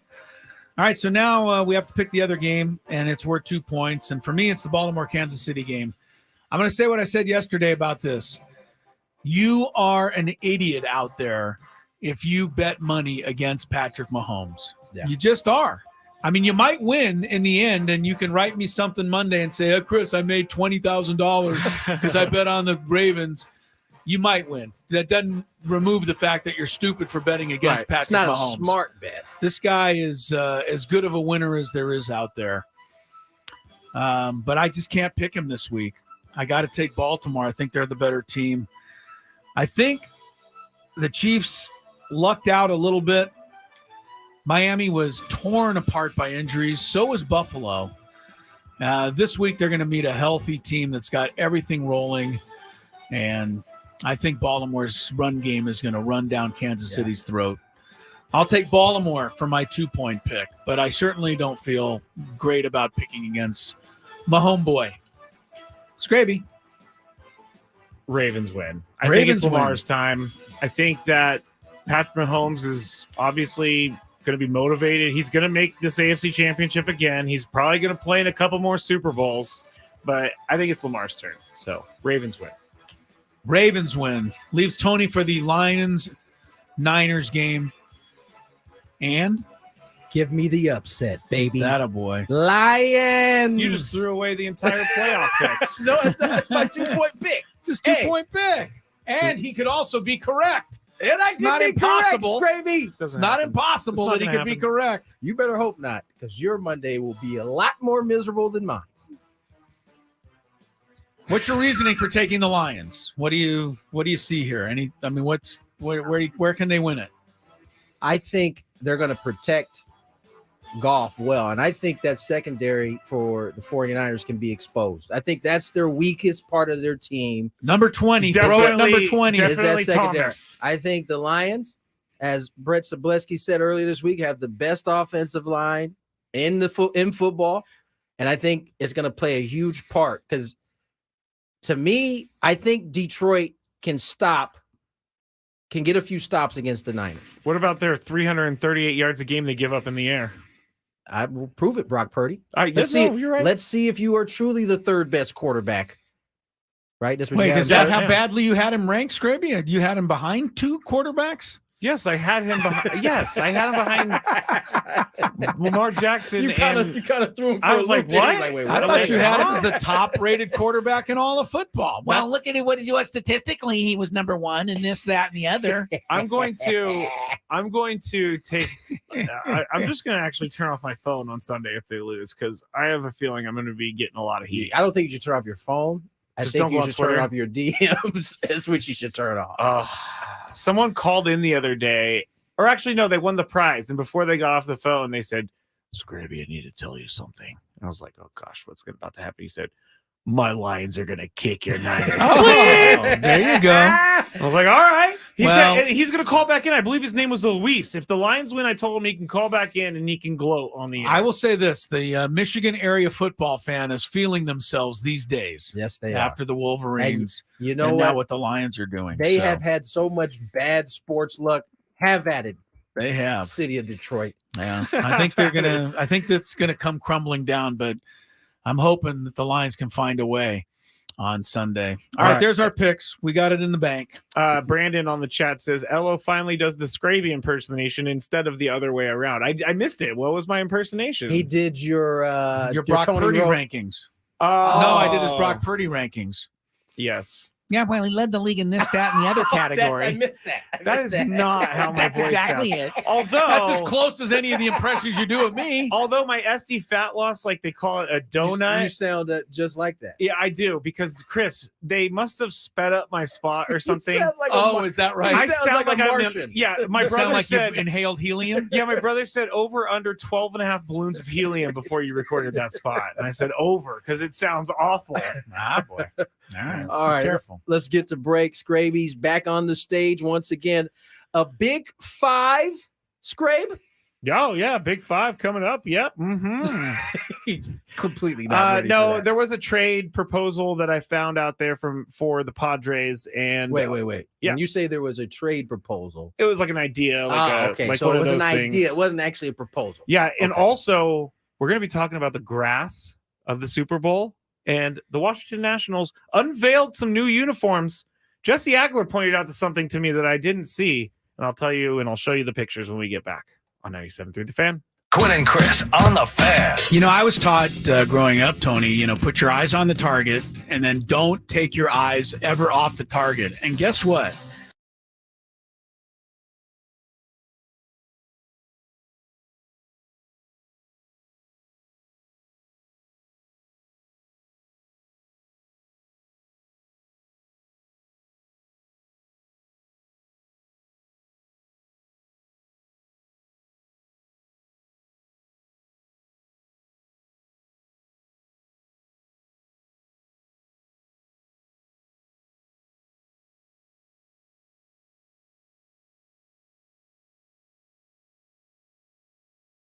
Got something for you Sunday, and it's Spiro's Mediterranean Cuisine in La Jolla.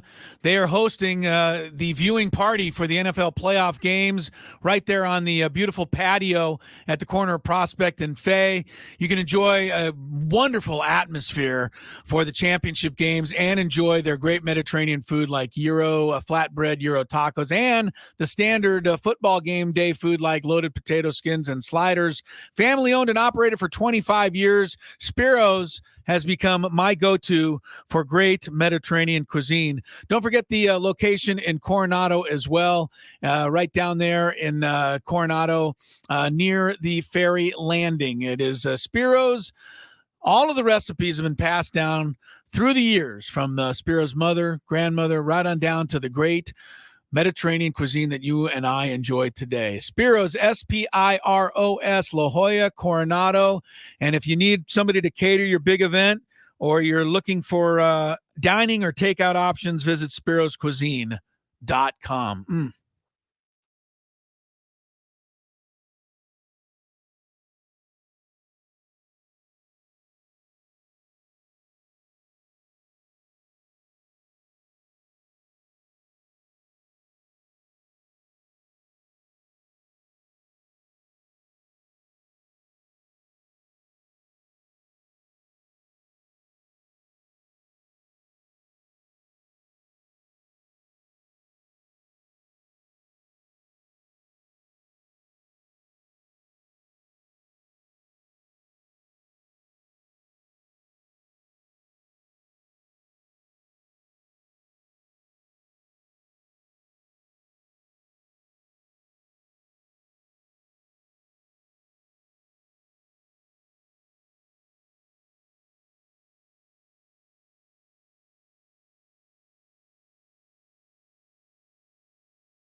All right, apparently there's 2.999 million other people out there who are as desperate as I was to watch the Chiefs-Dolphins game last week. Peacock announcing that they got 3 million new subscribers last week. How many canceled? Yeah, this it week? Doesn't say. It says that in order to make a profit off the $110 million that Peacock spent for the game, they would need those subscribers to stick around for at least 4 months. Not going to make it. I already canceled. And I know it takes like an hour and a half to cancel, but That's what I was going to say. How many people do you think are going to find the cancellation process too much and just There'll be a few. There'll be a few. But, I mean, they're going to need everybody to go 4 months in order to make that money back. That's, the other thing is a lot of people are just going to forget. Yeah. Right? You'll forget that you even have it. Then like 2 months when you go, oh, yeah, I still have Peacock. I never canceled it. That's what happened with me and Max. And then you'll be like, oh. Yeah, you start to see all the goodies that are on there. You're like, yeah. I don't know if I really want to cancel this. It just annoys me that they even did that. And I think even if you're a streaming person, it had to annoy everybody, right? Why am I, you make me feel like I'm the only guy out there who was mad about this, Skrabe. Because no, you're not the only person that's mad about this. There were a ton of people that were mad about this. It got so crazy that there was a senator or a congressman or something who wanted to make a law about them doing this. Like, it was crazy. Yeah. It's not that big of a deal. You know what? I've always said I love politicians. This love those politicians. They're always sticking up for us. They were trying to make a bill to do what now? To prevent the them NFL even from the NFL from moving it. Yeah. Good try. Well, Javier's saying something in the chat right now that I've heard a lot, which is the NFL doesn't care. They are going to do whatever the heck they want, and people will follow. That's why. Exactly. Yeah. We knew this. We've known this for quite some time. We knew that already. This has nothing to do with Peacock. This has everything to do with the fact that there was a football game that was carried there. Yeah. And we needed to watch it. And what did we do? We watched it. Yes, we do. Yes, we do. And the NFL knows it. They know. They do. They've got us. They've got us. I know. And everybody's like, well, we got to make a point. Yeah. Okay. All right. Fine. Don't watch football. Right. That's see your how option. See how that goes for you. None of us are willing to commit to this plight That's that right. much. Absolutely not. All right. We got some traffic, and then we got a big old 5. From the 97.3 The Fan Traffic Center, here's Kelly Danek. Traffic is sponsored by San Diego Imperial Valley high-intensity drug trafficking areas. A little busy on our roads. Crash on southbound 5 just past Old Town. It's in the center divide. Several vehicles involved. Also traveling on northbound 15 near the King Freeway. A collision involving a couple vehicles. That's over to the right shoulder. In the North County, southbound 15 Poway Road off-ramp, a collision. Drugs today are different. Fentanyl is often mixed into pills disguised to look like prescription medications. It's important to listen to your kids and what they know about drugs. Talk to your kids. Don't let time run out. Start the conversation. Go to thetimeisnowsd.org. I'm Kelly Danek with Gwynn Chris, San Diego's #1 sports station, 97.3 The Fan. It's that time of the show when we check on the latest in sports. Only the most important topics and questions are brought to light. Stop what you're doing and listen.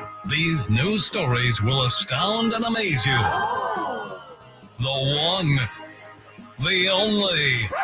Oh my God, who the hell cares? The Big Five starts now on 97.3 The Fan. All right. Real quick, Tony. So MLB Network was going through the top 100 prospects on TV. Word. And number 8 was Ethan Salas. So there you go. Evan Carter was number 5 of the Rangers.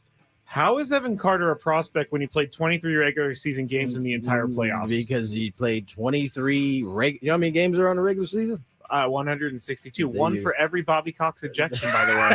We found that out. Yes, that's right. we did. Yeah, that's why. He didn't play enough. I know he played in the postseason. You got to see his face all the time, but he's still below the threshold, I believe, to be a rookie.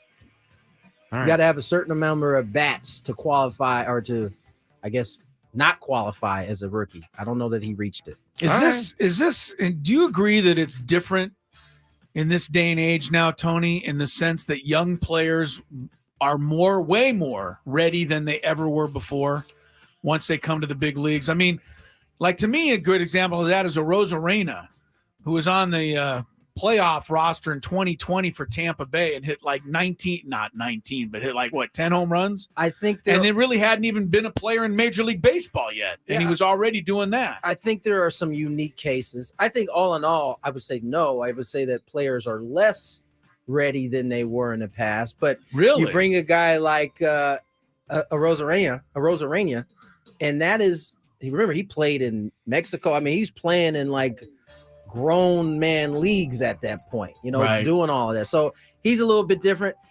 There's always going to be your outliers, right? Your Fernandos, your Evan Carters last year. Yeah. And we'll see what that looks like in a full season of play this year. But I would say, all in all, you call a lot of guys up and they're learning at the big league level as opposed to being ready to come to big league. Yeah, because Arozarena hit 10 home runs the year prior to him being Rookie of the Year. Right. So he in the playoff. That's right? weird. Yeah. Right, in the playoffs. That's a unique 10. And then the situation. next year he was a Rookie of the Year. Strange. It is strange. Yeah. Number 5. All right. Bleacher Report put out some trade proposals for Guardians closer Emmanuel. Is it Clase? Yeah. Clase, yes. Oh, I thought I was going to work. I thought I was putting a little bit too much fanciness on the name, but Guardians closer Emmanuel Clase, and the Padres were mentioned in this. The trade proposal looks like this. The Padres get Clase. The Guardians get Jake Cronenworth and Jackson Merrill. Now, they wrote that if the Padres would rather have someone more proven than Suarez inherit Hader's role in the ninth, they could surely do worse than Clase. And here is the kicker. Not the creme de la creme. That's where you're going. That's why I helped The kicker. Yeah.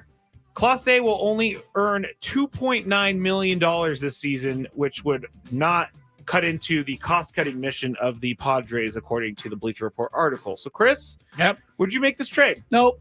I knew that was going to happen. Well, I mean, I got to say no because I hate relief pitcher. I don't. You know what I mean? He's a really good closer. I understand that, but closers are not worth Jake Cronenworth and Jackson Merrill. Right.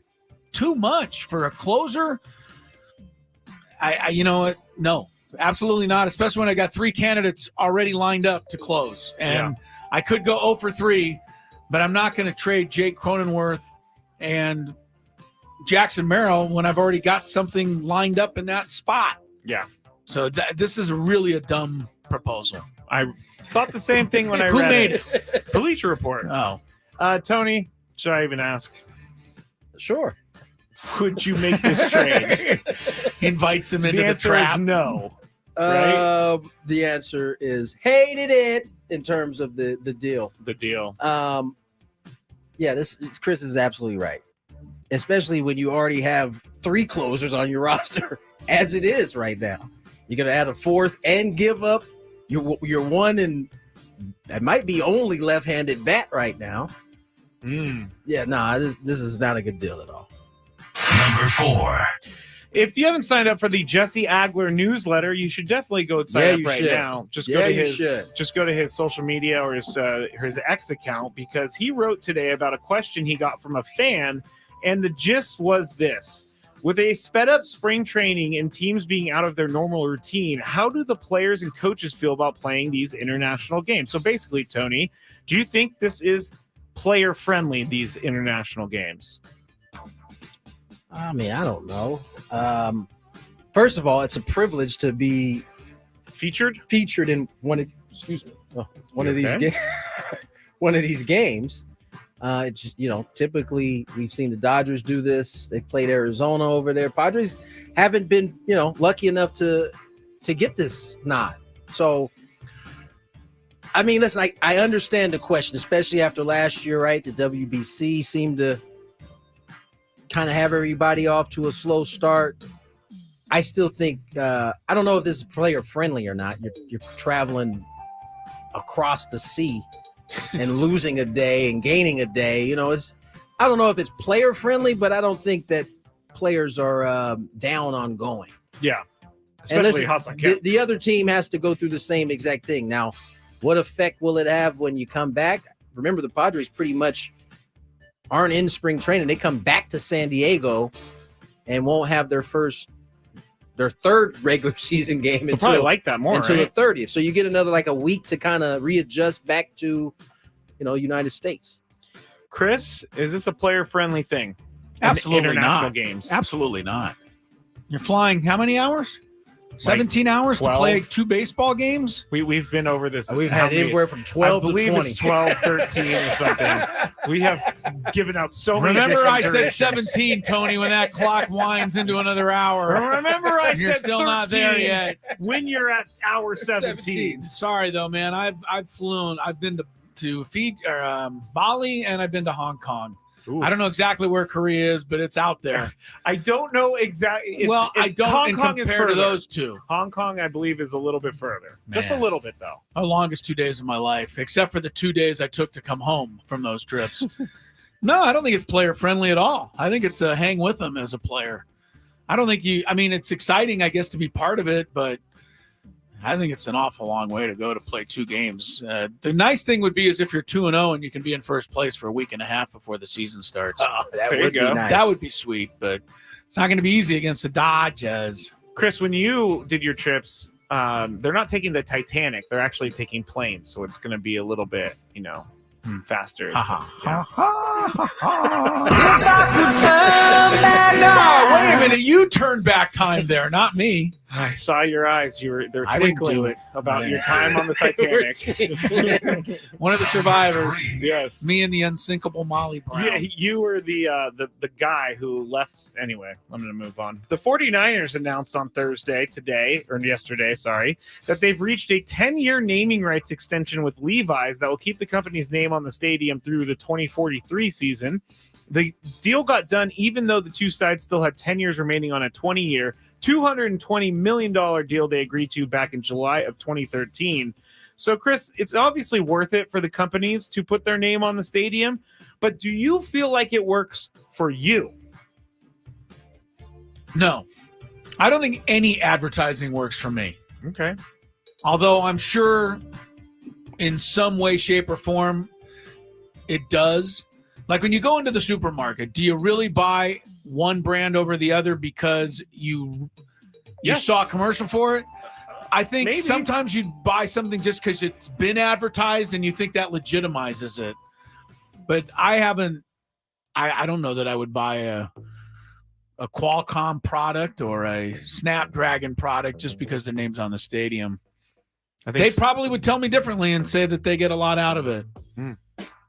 What do you think, Tony? You get a lot of money out of it. That's about what they get. I mean, 10 years ago, a 20-year, $220 million deal. It's not terrible for. But are they going to sell $220 million worth of Levi's based on that? You're Levi's talking is about already in terms of the company that's getting the name put on there. Because Levi's is already a brand name that everybody knows. That's what I think's interesting. Long about before that. the stadium came out. Yes. I mean, Coors Field in Denver, does that sell more Coors? I don't know. I mean, in a way, yeah, because Coors is like the main beer they're going to sell at that stadium now. I mean, they have been selling at the stadium. What was the name of the stadium that they changed? And it just doesn't. Oh, it's like Arrowhead. Arrowhead is now like GEHA Field at Arrowhead State. Yeah. It's kind of crazy, and no one calls it that. They call it Arrowhead. Yeah, but yeah, so good for the Levi's. Number 2. Last year's. You don't need my answer. You're good. I thought you just gave it. Tony, does it work for you? Does it work for you? It doesn't matter if it works for me as long as it works for the company. There's your answer. All right. Last year's Super Bowl saw plenty of players slipping on the grass field at State Farm Stadium in Arizona. This year, the NFL says it's confident in the grass field at Allegiant Stadium in Las Vegas, home of Super Bowl 58. NFL Executive Vice President Peter O'Reilly said the playing surface will be in excellent condition on Super Bowl Sunday, noting the surface has been installed for a while and maintained by the best team in the business. I need a reality show about the Super Bowl grass, guys. Chris, though, Tony, though, is this the most ridiculous news story we talk about every year around the Super Bowl? No, because it pertains to injuries. and we know how big of a deal that has been. If I'm not mistaken, last year the NFL statement is like we got the best team. Didn't they have the best team last year? Yeah, and last then they year, went above them and told them not to do something. No, last year we had the 4th best team. That's why it didn't what work. it was. Okay. That's what the NFL announced. No, of course they thought they had the best team last year. If I'm remembering correct, after all of the issues, the groundskeeper came out and was like, "We tried to tell them not to use." Oh yeah, he was very angry. Yeah, and they just threw him under the bus. So and he's not. I think last year was his last year. Yeah, so they got the best in the biz this year. Yeah. I just hope that the playing surface is safe and nobody gets hurt. And yes, it's probably we talk about it every year. It seems ridiculous, but it's actually not. Chris, ridiculous news story? Is this the most ridiculous news story? No, it's not the most ridiculous news story. The most ridiculous thing is that somebody will bet on the coin flip or the length of the national anthem. Touche. Oh, I shouldn't do that? All those. All right. Number 1. All right, the Washington Nationals unveiled 2 new uniforms they will be wearing this coming season, and I just reposted it on X. If you go to @MattSkraby, they aren't a huge change, but for some reason I like their home uniforms. The home uniforms are the most different. The road uniforms are more traditional, but if you go and look at the picture, Jesse Agler pointed out to all of us on X that the road uniforms are actually pullover uniforms instead of button-up uniforms, which is very different. I don't think there's any other team in the league, right? There were a lot that used to do it in the 70s. That's going way back in the Wayback Machine. The Wayback Machine. So mostly the one that's the road one or the home one has blue sleeves on each side and then white on the front and the back. So when we get back, it'll give everybody time to go look at the new uniforms, and you guys will review the uniforms when we get back on 97.2 Fan.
Hi, everyone. Welcome to the happy hour. 5 o'clock.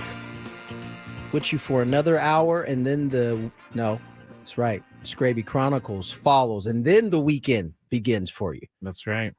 We have to finish our big five, so let's get to it. Want to turn your mic on? There you go. So what we were talking about was the Nationals jersey that they debuted today.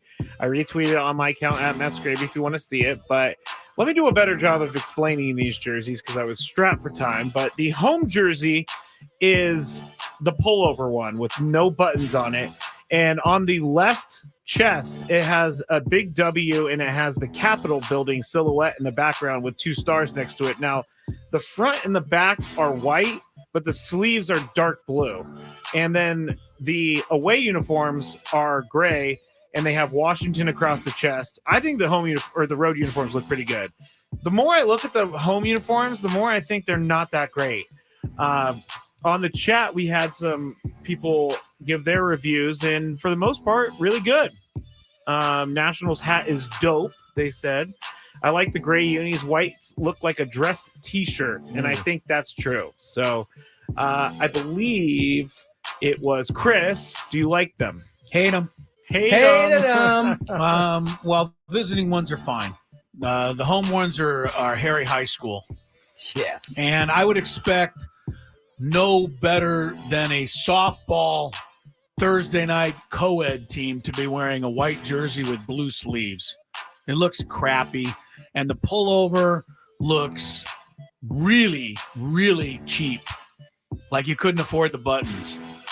I can't believe a Major League Baseball team is wearing this in this day and age. By the way, biggest uniform change of the offseason, New York Yankees. It's not. Who never changed their uniforms. No, last time they changed it was 2015. When did they change it in 2015? They just added what they just took away. Yeah. Gotcha. Go ahead. I think it's a big deal for the Yankees to do anything. Unfortunately, in the way of a change. Unless you are myself, Chris, or someone cut from that glove, you're not even going to be able to notice what they did differently. For most people. I will. It'll stick out like a sore thumb. By the way, it's my favorite Seinfeld episode ever. One where George is mad about getting fired by the Yankees and he drags around the World Series trophy in the parking lot. I saw that one. That one's funny. I have not seen that one. All right. Tony, what do you think about the uniforms? New Nationals uniforms. At Matt Skraby if you want to see them. I can't help but, hey, Chris, what is my man's name on here doing the NHL breakdown? They took away the screen, so you can't see him now. He has a Canadian tuxedo on. Okay. Not Barry Melrose. No, it's not Barry. No, he's not doing that Not anymore. sure which guy it is. It'll come up. That guy. Oh, PK Subban. Yeah, he's got the jean suit going right there. That is an interesting one. All right. The turtleneck. I think the home uniform is atrocious. It's so bad that I wouldn't be surprised if they don't ever wear them. If they go with like their red BP top or something, because no one wants to wear it. Would players complain? Will they complain? Yes. Oh, I didn't know. They will. I just thought they just put on the uniform that's provided. They might not be because they don't have too many veterans on that team. I could literally hear Max Scherzer going off about the way these uniforms look. Like literally giving they the could clubhouse. give Max Scherzer the best uniform in the history of baseball, and he would have a complaint. That is, I think those uniforms are very high school. Yeah. They don't even have buttons on them. Yeah, that's weak. Don't. Weak, I say. But what's the problem with no buttons? It looks like you can't afford buttons. You get to the big leagues, you want to put a big league uniform on. You don't want to put your AAA top back on. You know what I'm saying? Like, pull over. You're just pulling your shirt over your head. It's a T-shirt. Weak, I say. Come on. All right. We can do better. They're also, I was reading more in depth about it, and they're trying to, it seems like people are surmising that they're trying to go away from the curly Q. That's W. Fine. You can go away with the curly Q like a Wonder Woman and W. have some buttons on there. It'd have been good. But instead, can't wait for them to have fun in those weird, those thin tops early in the season too. What's weird is that the home uniform has the Wonder Woman type W, the new W, because that explains kind of what I it get looks you like. said, yeah. It's more of a block W and than the a curly Q. And the curly Q is on the road uniform, so they have both W's represented. Why don't we just, you know what? I got a solution to all of the Nationals uniform woes. Move the team back to Montreal and wear what the Expos used to wear. I don't think that's going to happen. That'd be sweet. I don't think that's going to happen. Those were awesome unis. So, all right, that's it for the Big Five. Thank you. You're welcome. All right. You ready to go, Tony? I got to ask you about this. How would you like a headline to be on ESPN to say the following? 97.3 The Fans, Skraby, sued for alleged, quote, depraved acts. Like, you wouldn't want your name. Why did you just say that out loud on the radio? I'm using that as an example. You wouldn't like it, right? No. You would certainly feel sometimes you'd be very embarrassed by that. But that's whose name is attached to that headline. The name, Skraby's? No, Vince McMahon. Yeah, stop. Yeah, let's get Skraby out of this. Vince McMahon has been accused of, quote, depraved acts. Yeah, that's just not something you want to be connected with. Sorry about that, Vince. It seems like Vince McMahon is taking on his WWE character in real life. Apparently, this dude seems like a dirtbag, basically. Dirt bag. Yeah, it's not good. Yeah, he says he's going to vigorously defend all this stuff, and I'm sure he's got a bunch of lawyers that can cover a whole bunch of it up and pay a lot of money. But there's no way he'll ever be able to convince me that he's not sleazy. Just look at what the he looks WWF was like in the 80s and 90s. Tell me that you don't think that sexual harassment took place, because I'm pretty sure it did. I mean, the WWE, Skraby, you'd be a poor candidate for a juror on this particular case. Well, that's how you get out of being on jury duty. Your Honor, I'm pretty sure he did it. No, don't need to hear any evidence. I'm pretty sure, looking at this guy, that he's guilty. He's guilty. No, I mean, I'm pretty but sure. I'm agreeing with you. I think the same thing. Over the years, there's been women that have come out saying that he treated them terribly. There's been men that have come out, not necessarily sexual assault, but more like just ruining their careers. Former wrestlers that have been, a part of the WWE. This isn't going to end well. He was able to. I mean, he got sued and was forced out of being the commissioner or owner of WWE. But he did what a lot of rich guys do, right? He had the slick move to be a part of the parent company that is also connected to WWE. So he still has his hands in the without a doubt in the pie. They just signed a huge deal with Netflix. He got a piece of that for so much money. Well, he's going to need all of that money to pay off some of the this stuff to make it go away, I would think. Vince McMahon. Skraby and I were kicking. It's too bad, because the WWE is fun entertainment for a lot of people. And to have this guy kids too, and kids, right? And to have this guy connected to it is really a bad. It's a bad look, unfortunately. That ultimately will be the reason why the other company will force him to, because you're making that company look crazy now because your name is all over it. Exactly. Skraby and I, Chris, tell us what you think about this. Skraby and I were kicking this idea around. Did we do it on air? No, I did it on the Skraby show last night. We talked about it right before your show. Here's how it came about. I was looking for news and I was like, there's no news. And so baseball, basically what I was saying is they need to force news by doing a few things to get people to sign players. And so a signing period. So what I said was last night, say a 3-week signing period from January 1st to January 21st. All teams have to sign their free agents during that signing period. That would create a lot of buzz about Major League Baseball, and that would create a lot of buzz about spring training, keep people in the mix. But when there's no news heading into the season, no one's talking about baseball right now because we don't have any news. So I think that, it seems like a good idea on the surface, right? What would you do, though, to the guys that don't get signed? Are they now no longer eligible to play that year? No, I would say you can't play. Sorry, you didn't sign by the 24th. No one signed. Well, that's what I mean. That's why I think it'd be tough. No, I think that's Yeah, I mean, you got to flesh some of this stuff out. The other thing is that I started thinking about is you generally speaking, you want one side to at least to like the idea. Maybe the other side can come around.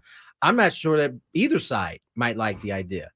Players may think that length of time may bring some of these teams to the table of what I want. And, some players may be like, that period works for them. The big dogs are going to be the one that benefit the most. But as Chris said, what if some of those guys who are on the kind of edge there? That's a great question. I didn't even think about that. Sorry about ruining it for you, Skraby. No, this is good. We're fleshing it out right now. We're trying to figure out how this can happen. We just flushed it down the toilet. We flushed it down the toilet. No, if you with the transfer portal, it's closed sometimes. They close the portal. I can't even speak on the portal. I don't know anything Well, about okay, so what if they portal. did the January 1st, January 21st, first signing period, and then you get into spring training and you have another signing period for teams? How about the phrase transfer portal? It makes me think of a Dr. Pepper commercial where the guy's holding on to the kid and he sails through into the storm. Have you seen that commercial? That's an old Dr. Pepper commercial. Yeah, well, the guy has his choice to either to hold on to the prospect who's going to go into the transfer portal or hold on to his Dr. Pepper. And, of course, he lets go of the portal guy. Holds on to his Dr. Pepper. I always imagine like a circle that just shows up and they walk into it, the portal. We farmer. What was that?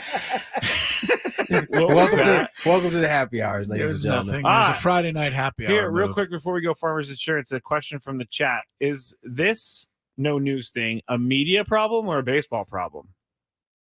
I don't think it's a baseball problem. Baseball's thriving. I think it's a baseball problem because they're not creating news.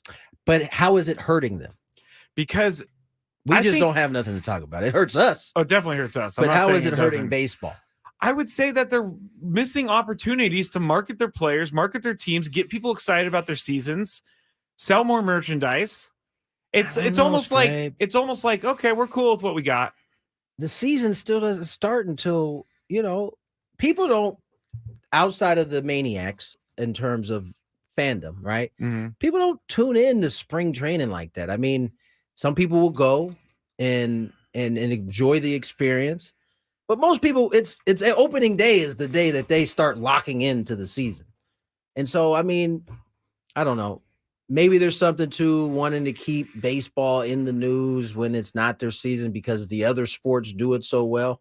And by the other sports, I mean really football and basketball. They have these times where season isn't going and we're still talking about it. But baseball has really never worked that way, unfortunately. Or fortunately, depending. I mean, baseball's not hurt by them not having news. We would like them to have some news. I know I would like to have them some news. Here's some news. What? Here's some news. Tony brought it up in the break. What? If you happen to be in Kansas this weekend and you run into a statue of Jackie Robinson, please return it to the public park in Wichita, Kansas, from which it was stolen today. Sawed off at the ankles. Sawed off at the ankles. The statue was then removed. All the remains of the statue were Robinson's feet. People in Wichita and in Kansas in general are furious about this. And there's got to be cameras around somewhere where they City Council member Brandon Johnson said it's horrendous, disgusting. It really, come on. What are you going to do with it? You can't display it anywhere. Was the statue pissing you off that bad that you had to That's what it feels. That's what it cut it off. Sounds like. Yeah. It's just his shoes remaining there that they really left. Sad. It's really sad. So awful. Come on, man. It was it was a beautiful statue. It looked like it was bronzed. Can we find these people who took it, and can we just give them a little bit more punishment than the law allows? Whatever that might be. I don't think that's actually allowed. You know what I mean? No. There's certain people that just make you so angry that, 10 years is the most you can get, or a $500,000 fine. How about let's double $1 million fine and 20 years then? Because you stole Jackie Robinson's statue. That's just awful. That is awful. A couple crazy beginnings of games, NBA games. Booker had 29 in the first quarter of their game. Whoa, 29 in the first quarter. That's the Indiana defense I know and love. Luka Doncic has 41 at halftime. Wow, Booker has 37 now at halftime, updating his day. Wow. Luka's all right. Did we talk? Oh, we talked about it yesterday. What's Luka getting the fan kicked out of the game? Yes, we did. All right. Yes, we did. All right, let's get to break. More Gwynn and Chris on the way. Here's some traffic. From the 97.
Me to learn how to eat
All right, crazy. Finally, Friday.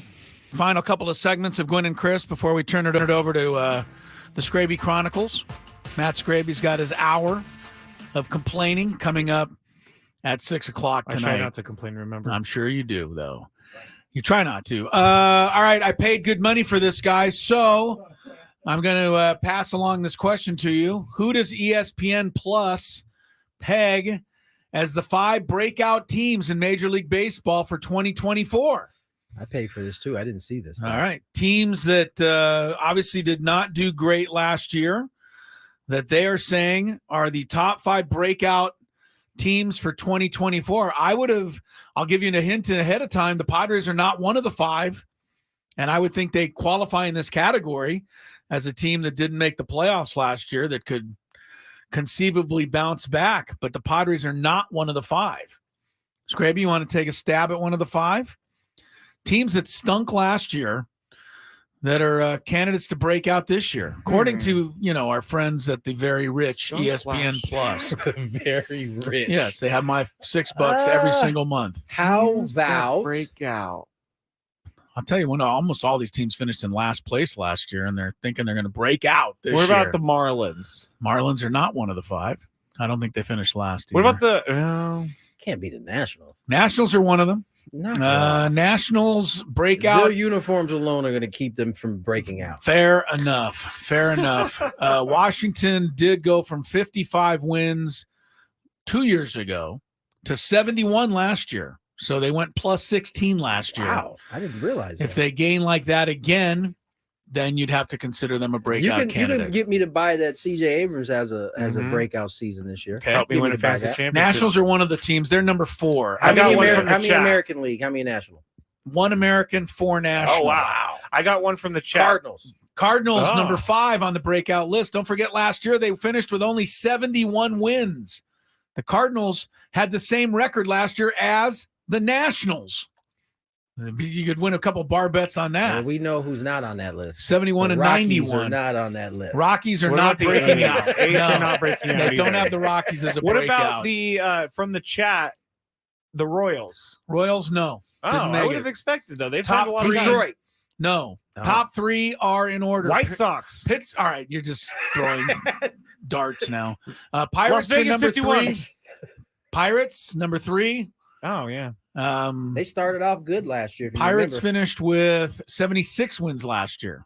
Faded down the stretch. Number 2 breakout roster, the Mets. Oh yeah, that's good. These aren't really to me. That's not a breakout. They Why? were supposed to last. They were supposed to be a breakout last year. They won fewer games than the Pirates did last year. Yeah, and they also spent the most by a lot in Major League Baseball. Doesn't mean they can't break out, Skraby. 75 wins is all they had last year. Minimum. Number 1 breakout team for 1919. Wow. What? I was going to say for 19. I meant to say 2024, but I started with 19. That's been a while. Definitely not 19. Number 1 breakout team, Boston Red Sox. What? Red Sox. I'm just saying. I wasn't doing that. I'm trying to make myself feel better that I pay for this crap every month. How long until he stops bringing he might as well not. This should just be a running talking point for him. You should not pay for it anymore, Chris. I'm not going to use Adams. No, I'm not going to use Adams. I don't want to see Brave updates. He removed all of his hometown stuff from the app. I want my own. This guy, that's hilarious. I want my own. Anyway, I don't know. I thought that'd be kind of fun to talk about it. As it turned out, it was not. I can see why Pittsburgh's in there. I have a question. I question. can see why the Mets are in there. Oh, sorry. I have a question from the chat. Brandon619. Can someone explain the hype for Dylan Lesko? Was he insanely good in high school? Because he has a 5.45 ERA in the minors. He's been so high in prospect rankings. I follow prospects pretty well. Haven't seen anything special from him. Who is Dylan Lesko? Oh, come on, Chris. You know who he is. He's he one of the top prospects farmhand in the organization. Oh, that's a good question. I haven't seen enough of Dylan to make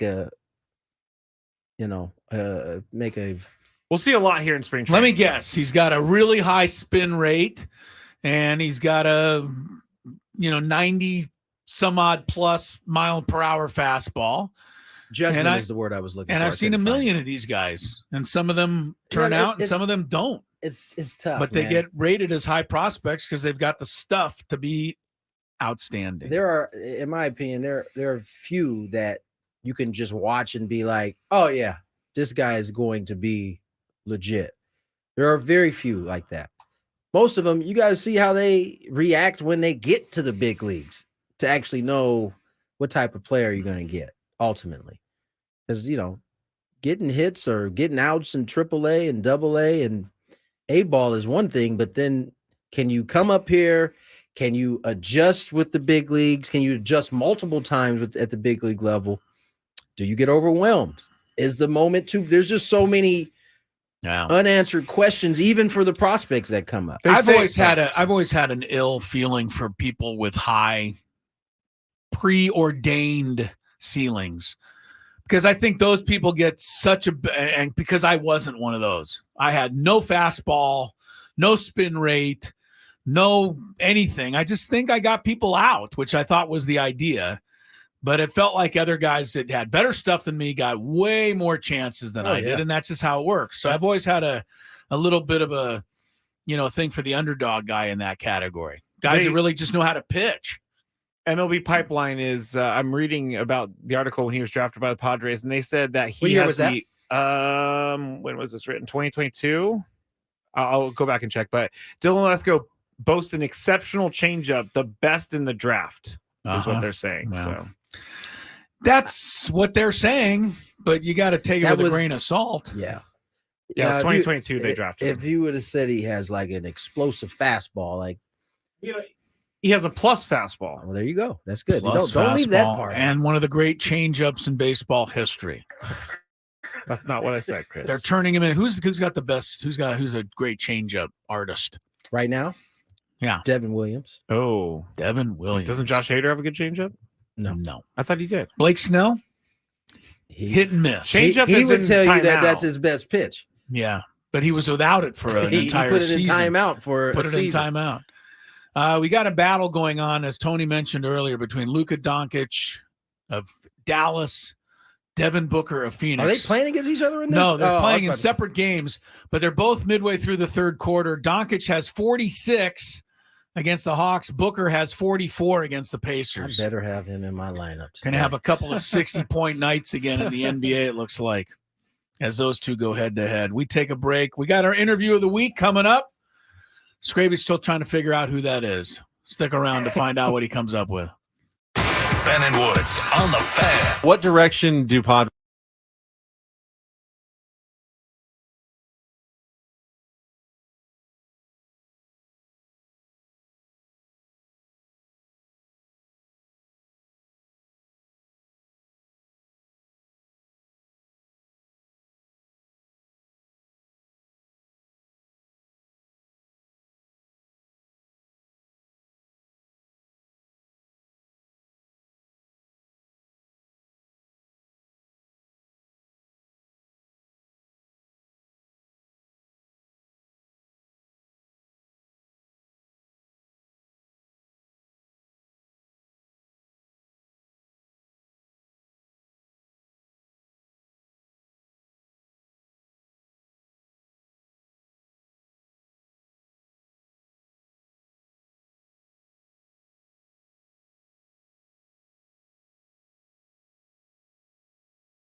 right, Gwynn and Chris wrapping up the week.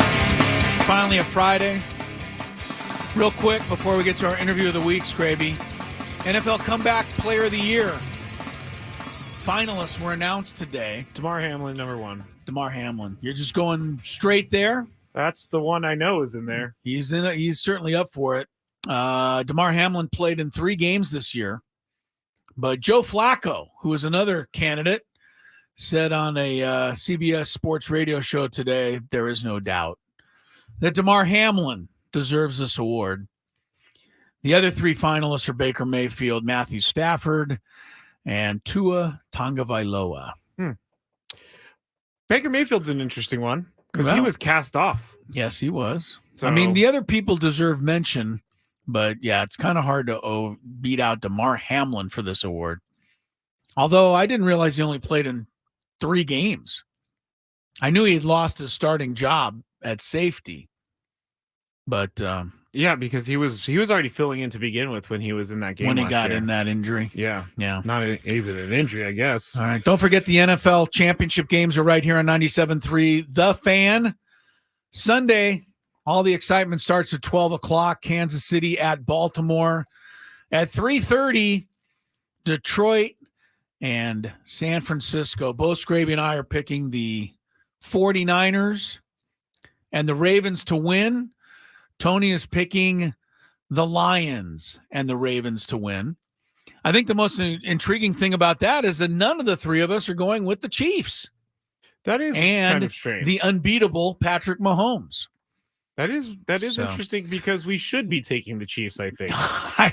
Like I said before, if you're going to bet against Patrick Mahomes, just send me the money. I mean, it just seems silly to bet against this guy. I just really don't think their offense has the big playmaker if they need it. I know Patrick Mahomes is the big playmaker. They don't look like they should be able to win the game. But it's you're betting against this guy, and that's dangerous. Luka Doncic now, by the way, 4 minutes to go in the third quarter at Atlanta, is up to 51 points.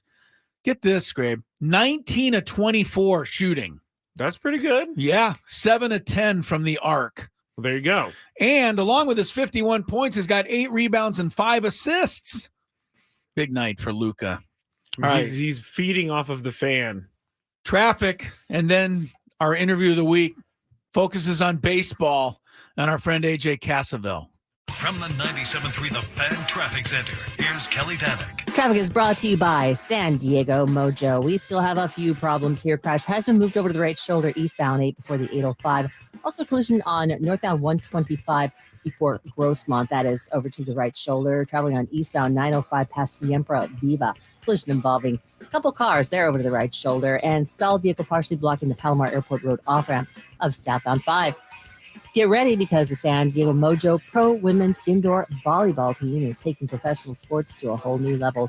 Don't miss the nonstop excitement of indoor volleyball starting this February at Viejas Arena. Visit SanDiegoMojoVB.com today.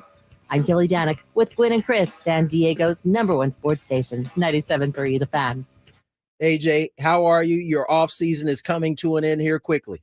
Oh, that's not a great way to welcome me. I enjoy the off-season, and I enjoyed spending my off-season Friday night last night watching the Nets beat up on the Lakers. Even though the Nets are terrible, I didn't want to let that get swept under the rug if I was coming on. Nor should you. I have to tell you, that's as salty as I've been this season watching the Lakers. So salty. They were handling business, and then the third quarter came, and it was like, it was an imposter team out there as the Lakers. They got drummed by Brooklyn, and I certainly don't do this often, but I definitely took it in a little bit of happiness as the Clippers came back and beat them the following day. And I never do that, but that's how upset I was. AJ, Padres. Well, I was at that game, actually. You went to the game. Yeah, the Laker tickets are too expensive, but the Clippers tickets I can get. Really? That's surprising to me. Because the Clippers are just so much better than the Lakers right now. Easy. That is a not so secret deal there. Before we get into the baseball, I have to ask you about fantasy basketball. No, you don't. Tony was telling us the other day that he is still struggling. He's got some injury, but how are you doing this year, AJ? We know you struggled last year, but this year? Yeah, terrible. Really, really bad. Tony and I got to figure something out for next season because we've been at the bottom of this league for a couple of years, and I'm pretty good when it comes to like other stuff. Like I've won my fantasy hockey league a couple times. I don't watch hockey that much, but this fantasy basketball league is. Yeah, I haven't been able to figure it out. I'm getting pummeled every week. So maybe the two worst teams combined next year and we come together or something. Because right now it's not working for either. Relegation, maybe. If there was a relegation, we would be kicked out already. Okay. That's how bad it's been. AJ Cassavell joins us, and AJ, obviously the Padres, they still have some things that they have to address. It's looking more and more as we get closer to spring training that. It's not going to be one of those big splashy bad boys. It's going to be something along the lines of late. You're hearing reports Syndergaard and Lorenzen had bullpens and Padres were in attendance. Is that the kind of signings that we can look to in terms of filling some of those open spots?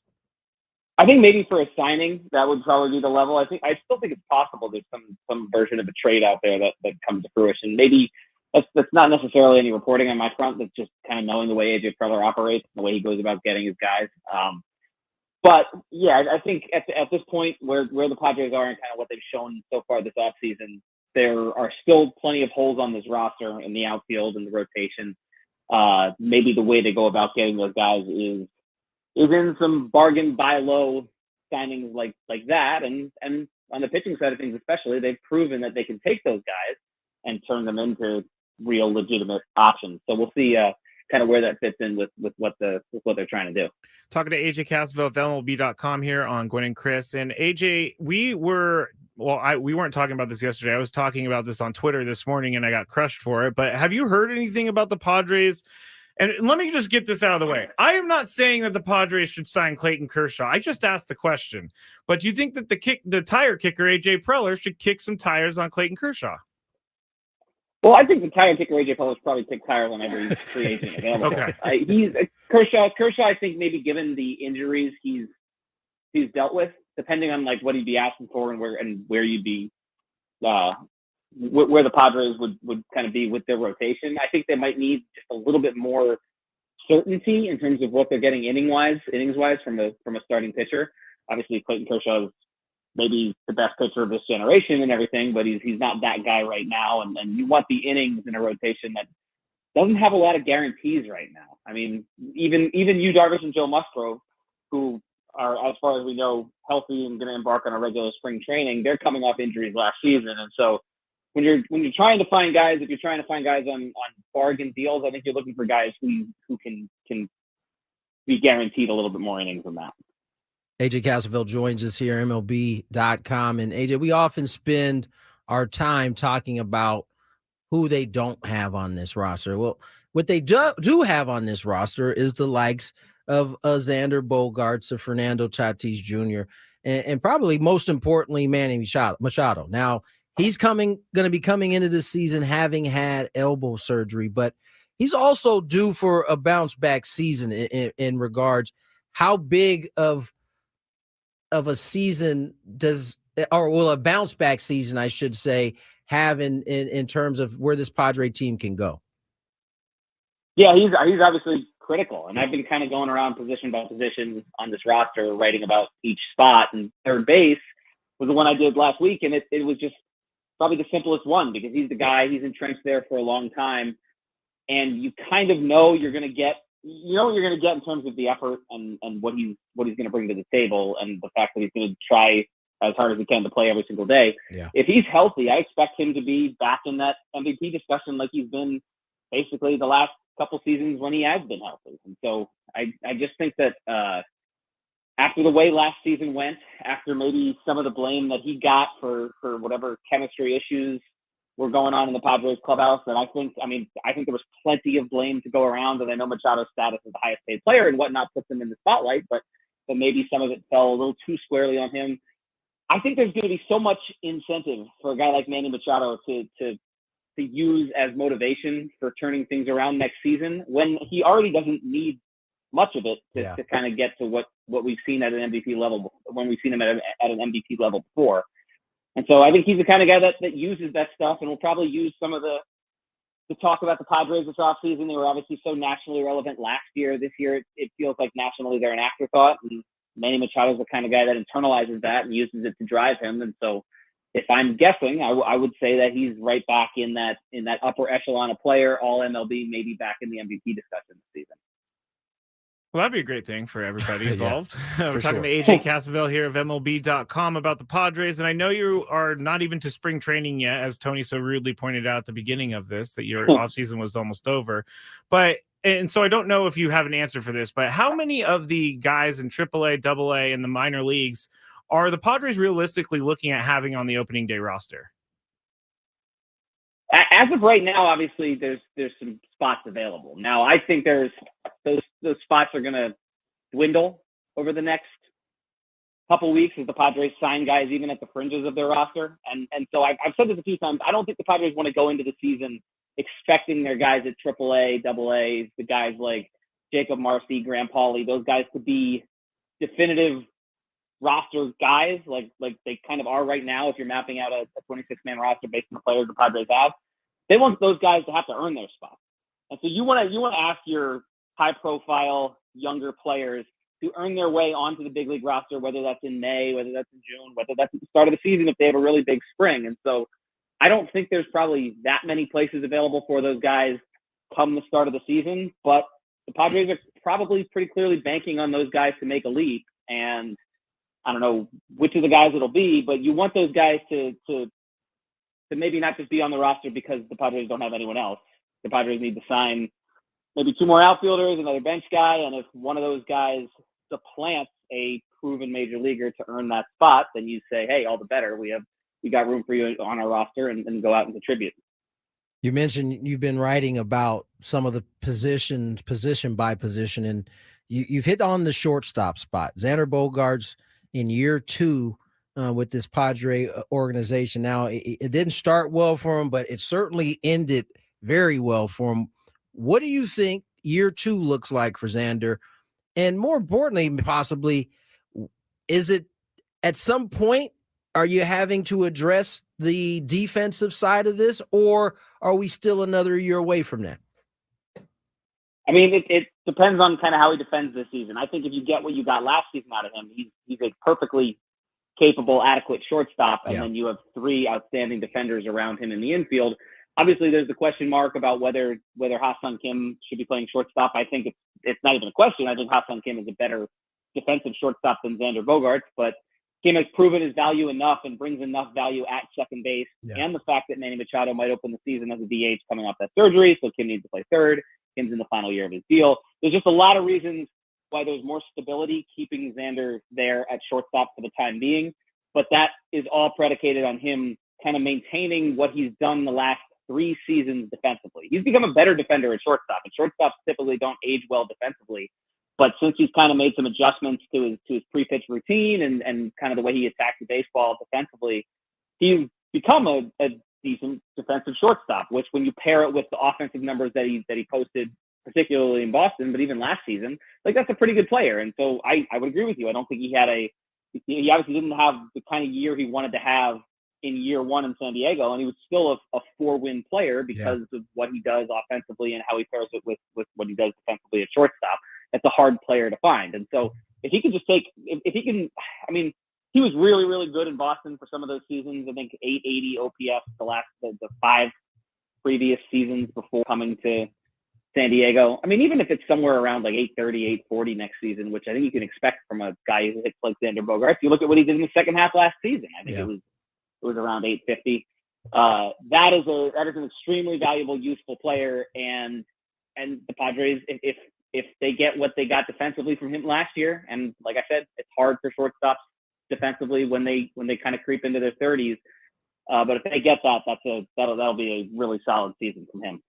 Talking to AJ Cassavell, MLB.com. And last one for me, AJ, we were talking yesterday. I found this prediction that Luis Campusano, with at least 400 plate appearances, would hit 20 home runs. Do you think that number is too much, too little, or just about right?